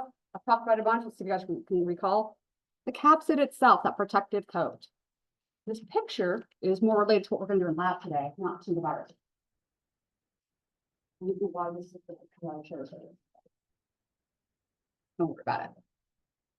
A capsid, just to be clear, is not to be confused with the capsule that we have around the bacteria, which is what we'll do in lab today. right, so the capsid is that protein shell. Beautiful. Moving on. Next question, multi-select, select all that apply. You love these, don't you love them? Viral genomes, which of these apply? I do have it written up here. One of these should be a dead giveaway.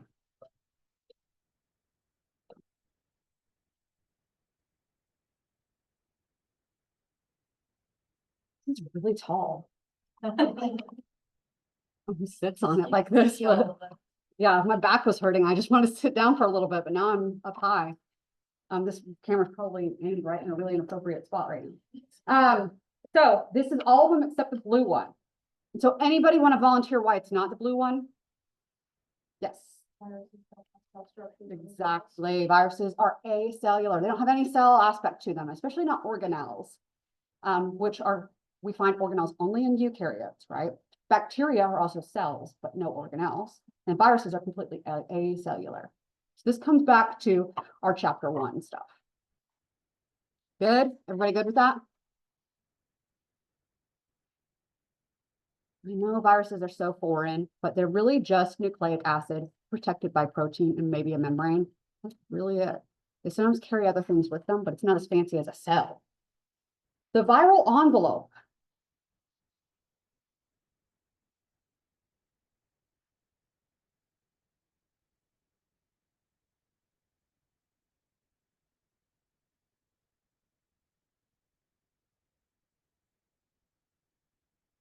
All right, so this one is that outer membrane surrounding the capsid of some viruses. Our enveloped viruses have an envelope. I mean, yes, they're called envelope and it gives away, but that envelope is a stolen membrane from the host cell. Again, they just pop, kind of push through it and then wrap themselves up. These are the viruses that infect eukaryotic cells that do that, which there's a difference between the ones that infect bacteria. And yes, viruses infect bacteria, and we're going to get to them. Icosahedral capsids. What are they? The capsids themselves.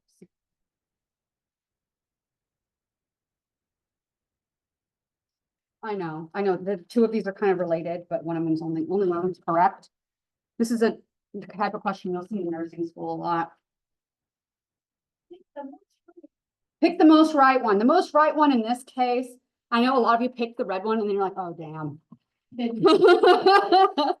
Yes, I know. So the capsids themselves are 20-sided figures with triangle facets on them. And so the parts are triangular, but the capsid overall is an icosahedron. So just FYI, don't get tripped up by stuff like that on exams, for example. Okay. Okay. Bacteriophages are viruses that infect bacteria. They are involved in which of these processes? And it is in the picture if you want to cheat and use the picture.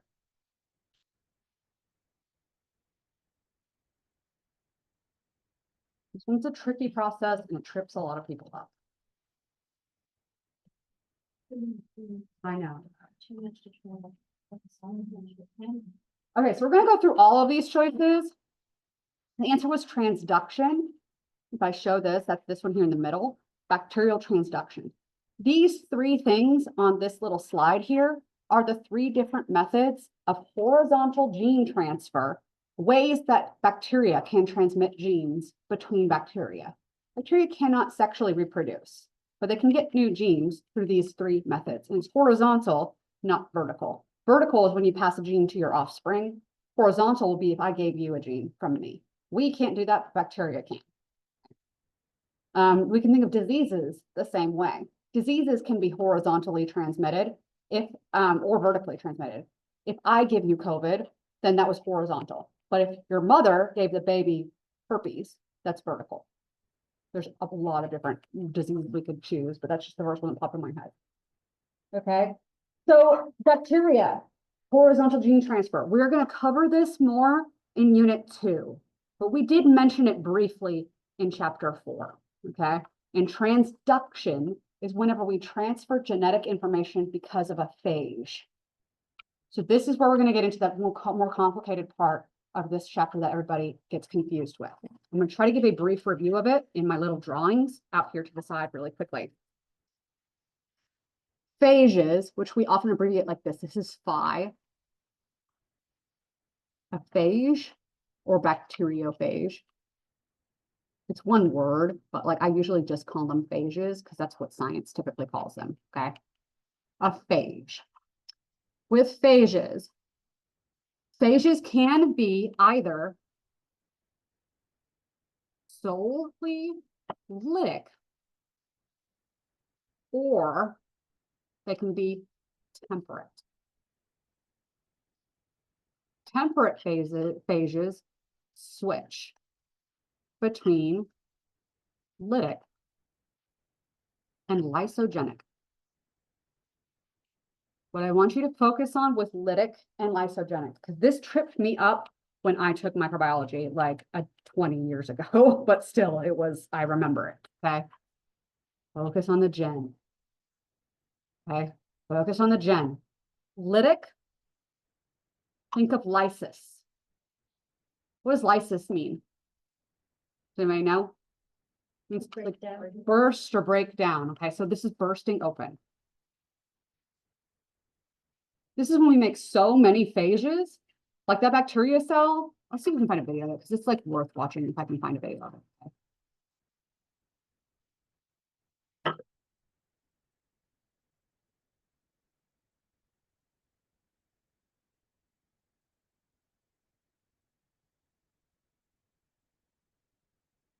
I don't want anything long, so let's try this. Modern medicine faces a serious problem.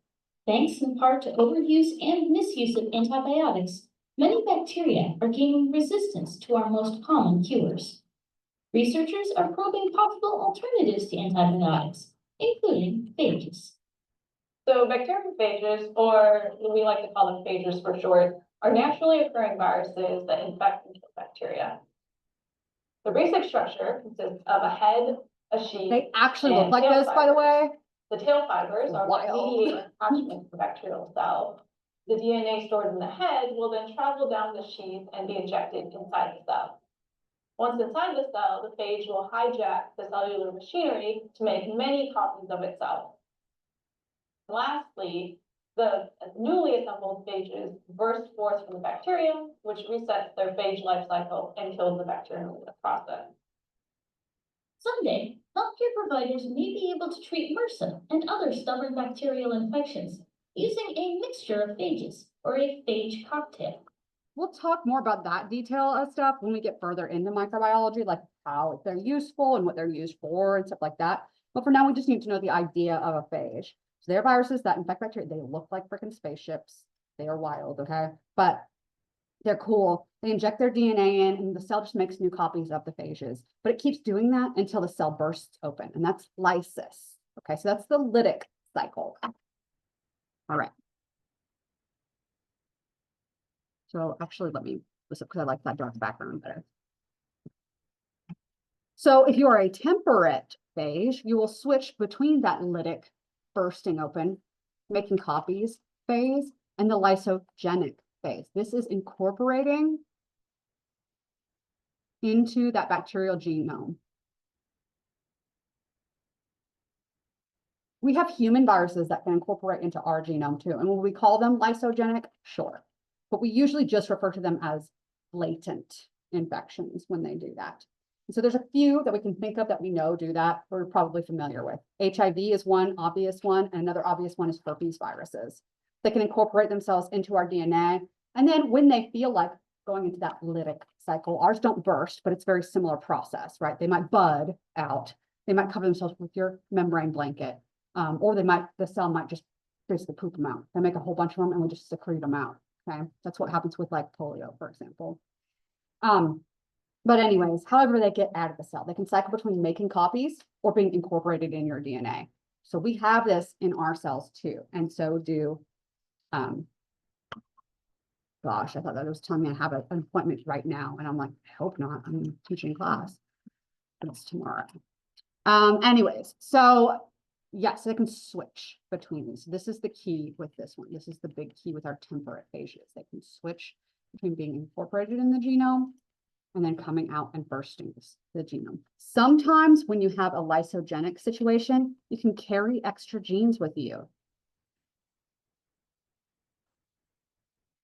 which lead to new traits for that bacteria. If this happens, we call this a lysogenic conversion. How did we get lysogenic conversion done in that bacteria?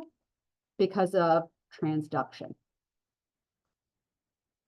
That's what the question is getting at. So, I know, it's a lot, okay?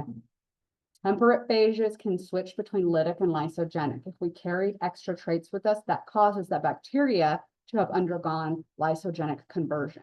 The process of getting the bacteria new traits because of the viral infection is called transduction.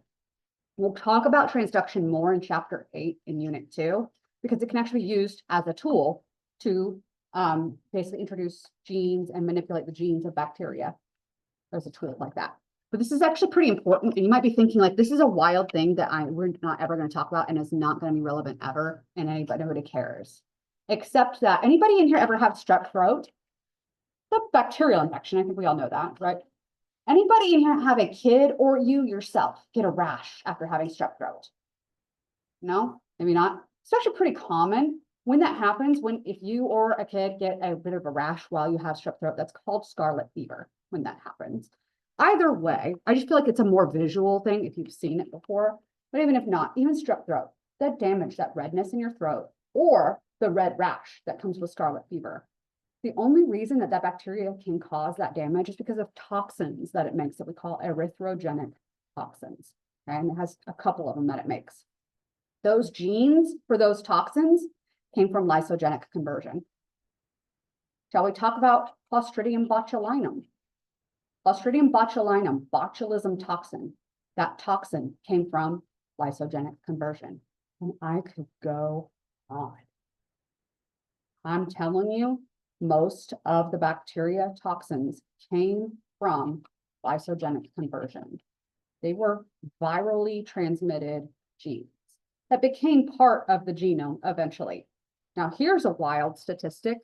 30 to 40% of your genes are viral genes. So 30 to 40% of your own genes came from something like this. That is so insane. And you gotta love a virus. I'm just saying. For something so simple, all it is genome. And genome codes for some stuff that does some real wild stuff to your cells. And that's pretty much how this is all governed, is by those simple things. All right. We good on this? I think we got our basics for this lysogenic stuff out of the way. Let's keep trucking. We've only got a few more questions. I'm going to try to get to the exercise at the end of this too. We'll carry over a little bit, but our lab is going to end super early, so it shouldn't be a problem. Lysogeny. I know I just talked about it. Try to ignore all the writing on here and follow the question on your phone. Lysogeny, what is it?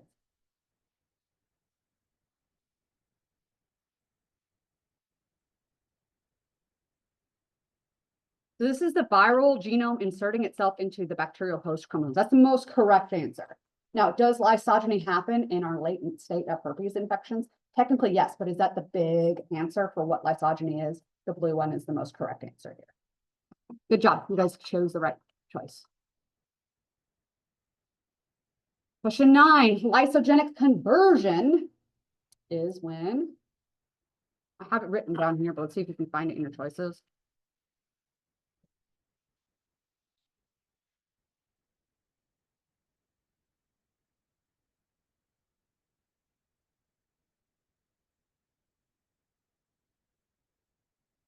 A little bit different wording on this one. So it's the red one on this one.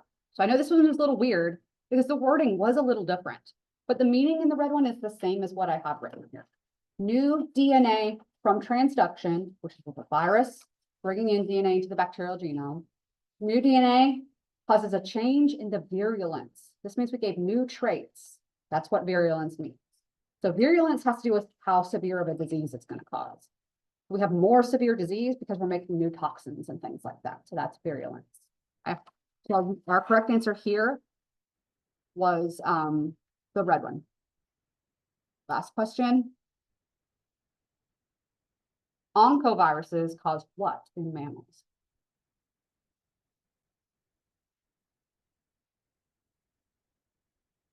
Here's another one I don't want you to overthink. What I asked my other class in a previous class was, what is the term for viruses that cause cancer?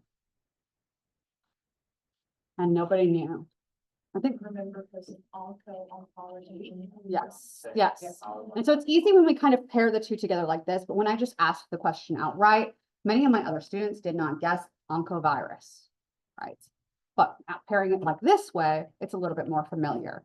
This is why we want to get that practice in with discussing this stuff so that we can think about it on all sides, right? So oncoviruses cause cancer in mammals, and we talked about HPV and how it can cause cervical cancer, but I want to remind everybody, HPV doesn't just cause cervical cancer. First of all, any wart that you get on skin anywhere in your body is caused by HPV. There's hundreds of different HPVs out there. Some of them cause warts just on your skin and hands, feet, whatever. Some of them cause genital warts specifically, and then other ones can cause cancers.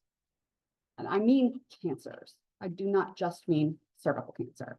So the versions of HPV that can cause cervical cancer are also related to anal cancer, rectal cancer, penile cancer, throat or mouth cancers. Basically, anywhere you could put sexual activity, you can have cancer develop there. All right, so when we start talking about this as being like a cervical cancer thing, number one, it's not just cervical cancer we're talking about. Number two, pap smears. Ladies, get your pap smears. We're talking about 90% of sexually active adults will have had HPV at some point in their lifetime. Most of those cases are asymptomatic. Most of the time, if you have HPV, your body will clear it at some point. But most of the time, cervical cancer is asymptomatic as well until it's too late. And that's the only time you might have bleeding and discomfort associated with the cervical cancers when you're going to be at like stage 4, 3, or 4. You don't want to get there because there's not going to be much we can do for you. And still, hundreds of people a year in the United States, despite cervical cancer screenings with pap smears, hundreds of people a year will die from cervical cancer. It's not to be trifled with. I'll share my story just because I know some people get embarrassed and they don't want to share their story. I had an abnormal pap smear one time. Tested positive for HPV. And I had had a new sexual partner at that time. And this person, the man, he had no idea he had HPV. Why would he? He's not getting tested for that. Men don't get tested for that. So he had HPV apparently. We found this out afterwards because I got HPV and I had abnormal result from my pap smear. And I had to go get pap smears I think it started out every month I had to go. And they do something called a colposcopy. And I'm sure you have seen the videos by now. They've made their rounds on the social media of what a colposcopy is. And they do not give you medication for that. Which is ridiculous. It is. Thank you, ladies. It's so disturbing to watch. It is horrifying to watch. We're talking about it is a medical instrument that literally takes a bite out of your cervix. Just pull, let's just say. IUD insertion. Listen, I'm on my second IUD and it was traumatic deciding to get my second one because I knew what I was in for. And I'm telling you, it is the worst. Well, maybe not the worst pain because I've had pain that makes me pass out, but we're talking like it's just a notch below that. I didn't pass out, but I screamed. It is, people will tell you too, women that have had babies will tell you that getting an IUD is a different kind of pain, but worse than having labor pains. So it was worse than our hysterectomy. I got a third one coming up soon. I got to decide whether I'm going to get a third one or not. They now last for 8 years. Mirena, I have Mirena, just to be clear. They last for 8 years now, and I'm on my 8th year. And so I'm at this point where I'm like, I'm 41. I'm like, maybe you want to have a, vasectomy? Maybe we can do that instead, because you get anesthesia for that. So, at least local anesthesia, Valium and all sorts of stuff. Yes, but so anyways, you guys do you, but I'm telling you, when women complain about the IUDs, it's not a joke. It is very, very painful. Do I recommend an IUD? 100%. I think it's worth it. It's a short blip of pain. It is excruciating pain. And then the next day you're 100% fine. And I never have had a period since I've had an IUD. Not one. Some people are like, what? I'm like, it is 100% healthy not to have a period, number one. Number two, I have not had to buy a tampon not one tampon or pad. Or I guess now, because my first IUD was only for 5 years. So we're going on, 13 years. I haven't had a period. I don't recommend that part. If you're under like 30 or 35, I've used Nexplanon and they last for 3 years. Mhm. It works great. Those are pretty good too. And there's risks, of course, with all of these, right? So you talk with your doctor and find out what's right for you. But anyways, same. You want to talk about Mirena and you're interested, come talk to me. I mean, it was painful getting it put in. And I'm deciding whether I want it again, but during the time when I had it. So here's our little podium, and we're going to really quickly, I know we're over time for this. Like I said, we're going to take 5 minutes to go over our viral case study, and we'll go up to the lab. Okay. Lab's going to be early. Promise. It's like an hour early. So we can let it feed in a little bit. All right, so our case study for our viral stuff. I'm going to remove this stuff so we can see it a little bit better. This should go by pretty quickly. All right. Our case study for the virus is COVID. Don't we love it? A novel coronavirus. This is a report from whenever COVID was new. So I want to be very, very clear. COVID can refer to the disease or the virus, but more commonplace, we will say COVID refers to the disease, coronavirus, infectious disease. And then SARS-CoV-2 refers to the virus. So SARS stands for severe acute respiratory syndrome. Okay? And we know SARS is a separate disease. Now, so I want to be very clear about that. SARS is a disease and COVID is a disease, and they're caused by different viruses. SARS is caused by SARS-CoV-1 and COVID is caused by SARS-CoV-2. I don't think there's much debate anymore. I think we've all well accepted where SARS-CoV-2, the COVID virus, came from, which is almost certainly due to bioterrorism research done in China, and it got leaked. I don't think most of us question that anymore. I don't think we feel too much blame or anything about that at this point in time anymore either, because so much of the world suffered as a result, including China too, right? So we kind of moved on from that and accepted it. And if you want to say it's from bats or whatever, that's fine. You live your best life, okay? So I'm not with you on that. That will be clear. All right, so if we read through this, we will learn some things about SARS-CoV-2, the virus associated with this. It is an enveloped. So what does that mean? It has a membrane stolen from the host cells, okay? It is a non-segmented, so it's just one piece of genome, no pieces, not a bunch of them, just one piece of genome, positive sense RNA genome. So that means that it is something that ribosomes could straight up read. Once COVID gets into your cell, your ribosomes can start turning it into protein right away.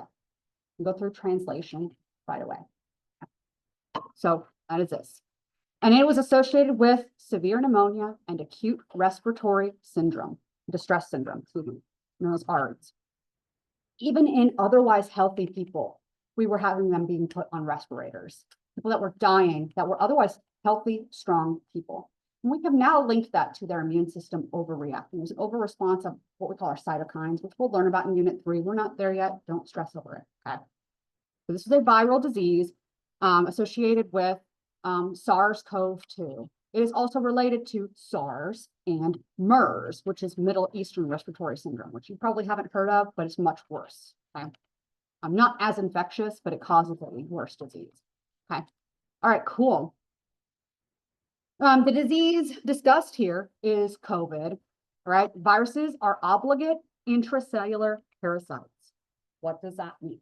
This is me breaking it down for you. Viruses must be able to get inside of the host cell, and then the host cell automatically does everything for them. It makes copies of its genome, it makes the proteins, and it helps assemble the viral particles. The virus cannot do any of that without being inside of a host cell. So they are obligated, which means has to. Intracellular means inside of a cell, and parasite means that it is causing harm to the host. So we're tracking on that. All viruses are obligate intracellular parasites. What does that name of the virus, not the disease? That's that SARS-CoV-2. What type of genome does it have? We already pointed that out. That was a single-stranded positive sense RNA genome. It mentions that the virus is enveloped. That means that it has a membrane still in from the host cell. And our last question, there is not a right or wrong answer for this one. Do you think viruses are alive? So we know they're acellular, they're not true cells. They can't multiply themselves. They must be inside of a cell in order for them to replicate. And the cell does all of that work for them. They don't replicate themselves. The cell does that. So do we think they're alive? And like I said, there's no right or wrong answer to this. It's just meant to open up discussion and get you guys thinking about it, right?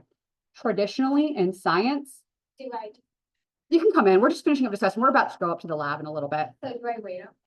It doesn't matter. We're not having to do a test or anything. If you want to sit, we're gonna go up in just a second. So I'm gonna leave it up to you. Yeah. Okay. So, yeah, she told me she wouldn't be here for the lecture, just so that we're clear on that. Right. So do we think viruses are alive? What do you guys think? Do you think yes or no? Do we have any yeses? Yeah, maybe. So science is divided on this. Medicine is divided on this. And so we usually talk about viruses in terms of whether they are active or inactive. And so even whenever you buy like Clorox cleaners and they'll say kills 99.9% of all viruses, including COVID, I'm like, congratulations, I'm not sure it was ever alive to begin with. That's kind of how I feel about it. But generally in science, we consider them to be active or inactive. So can it cause infection? If it can cause infection, we consider it active. If it can't, then we consider them inactive. That'll make more sense and matter more when we talk about vaccines and how they work, because some vaccines have live viruses and some of them have inactivated viruses. And so we'll come up to that discussion a little bit later, but understanding the viruses and how they work, they're completely different than anything else. This chapter also talked about prions, just a reminder. Chapter also talked about prions, which are just misfolded proteins, and they come into contact with the normal proteins and cause them to misfold. We talked about this before, but I'm just reminding you guys a little bit about that. That was in this chapter as well. It's another acellular pathogen. Any questions? Right, we're gonna head to lab. It'll be like I said, shortish day, maybe an hour. Okay. Take a little break. I'll see you 5 minutes. It's your 5-minute warning. If you want to go have a vape or go grab your lab coat or something, 5 minutes.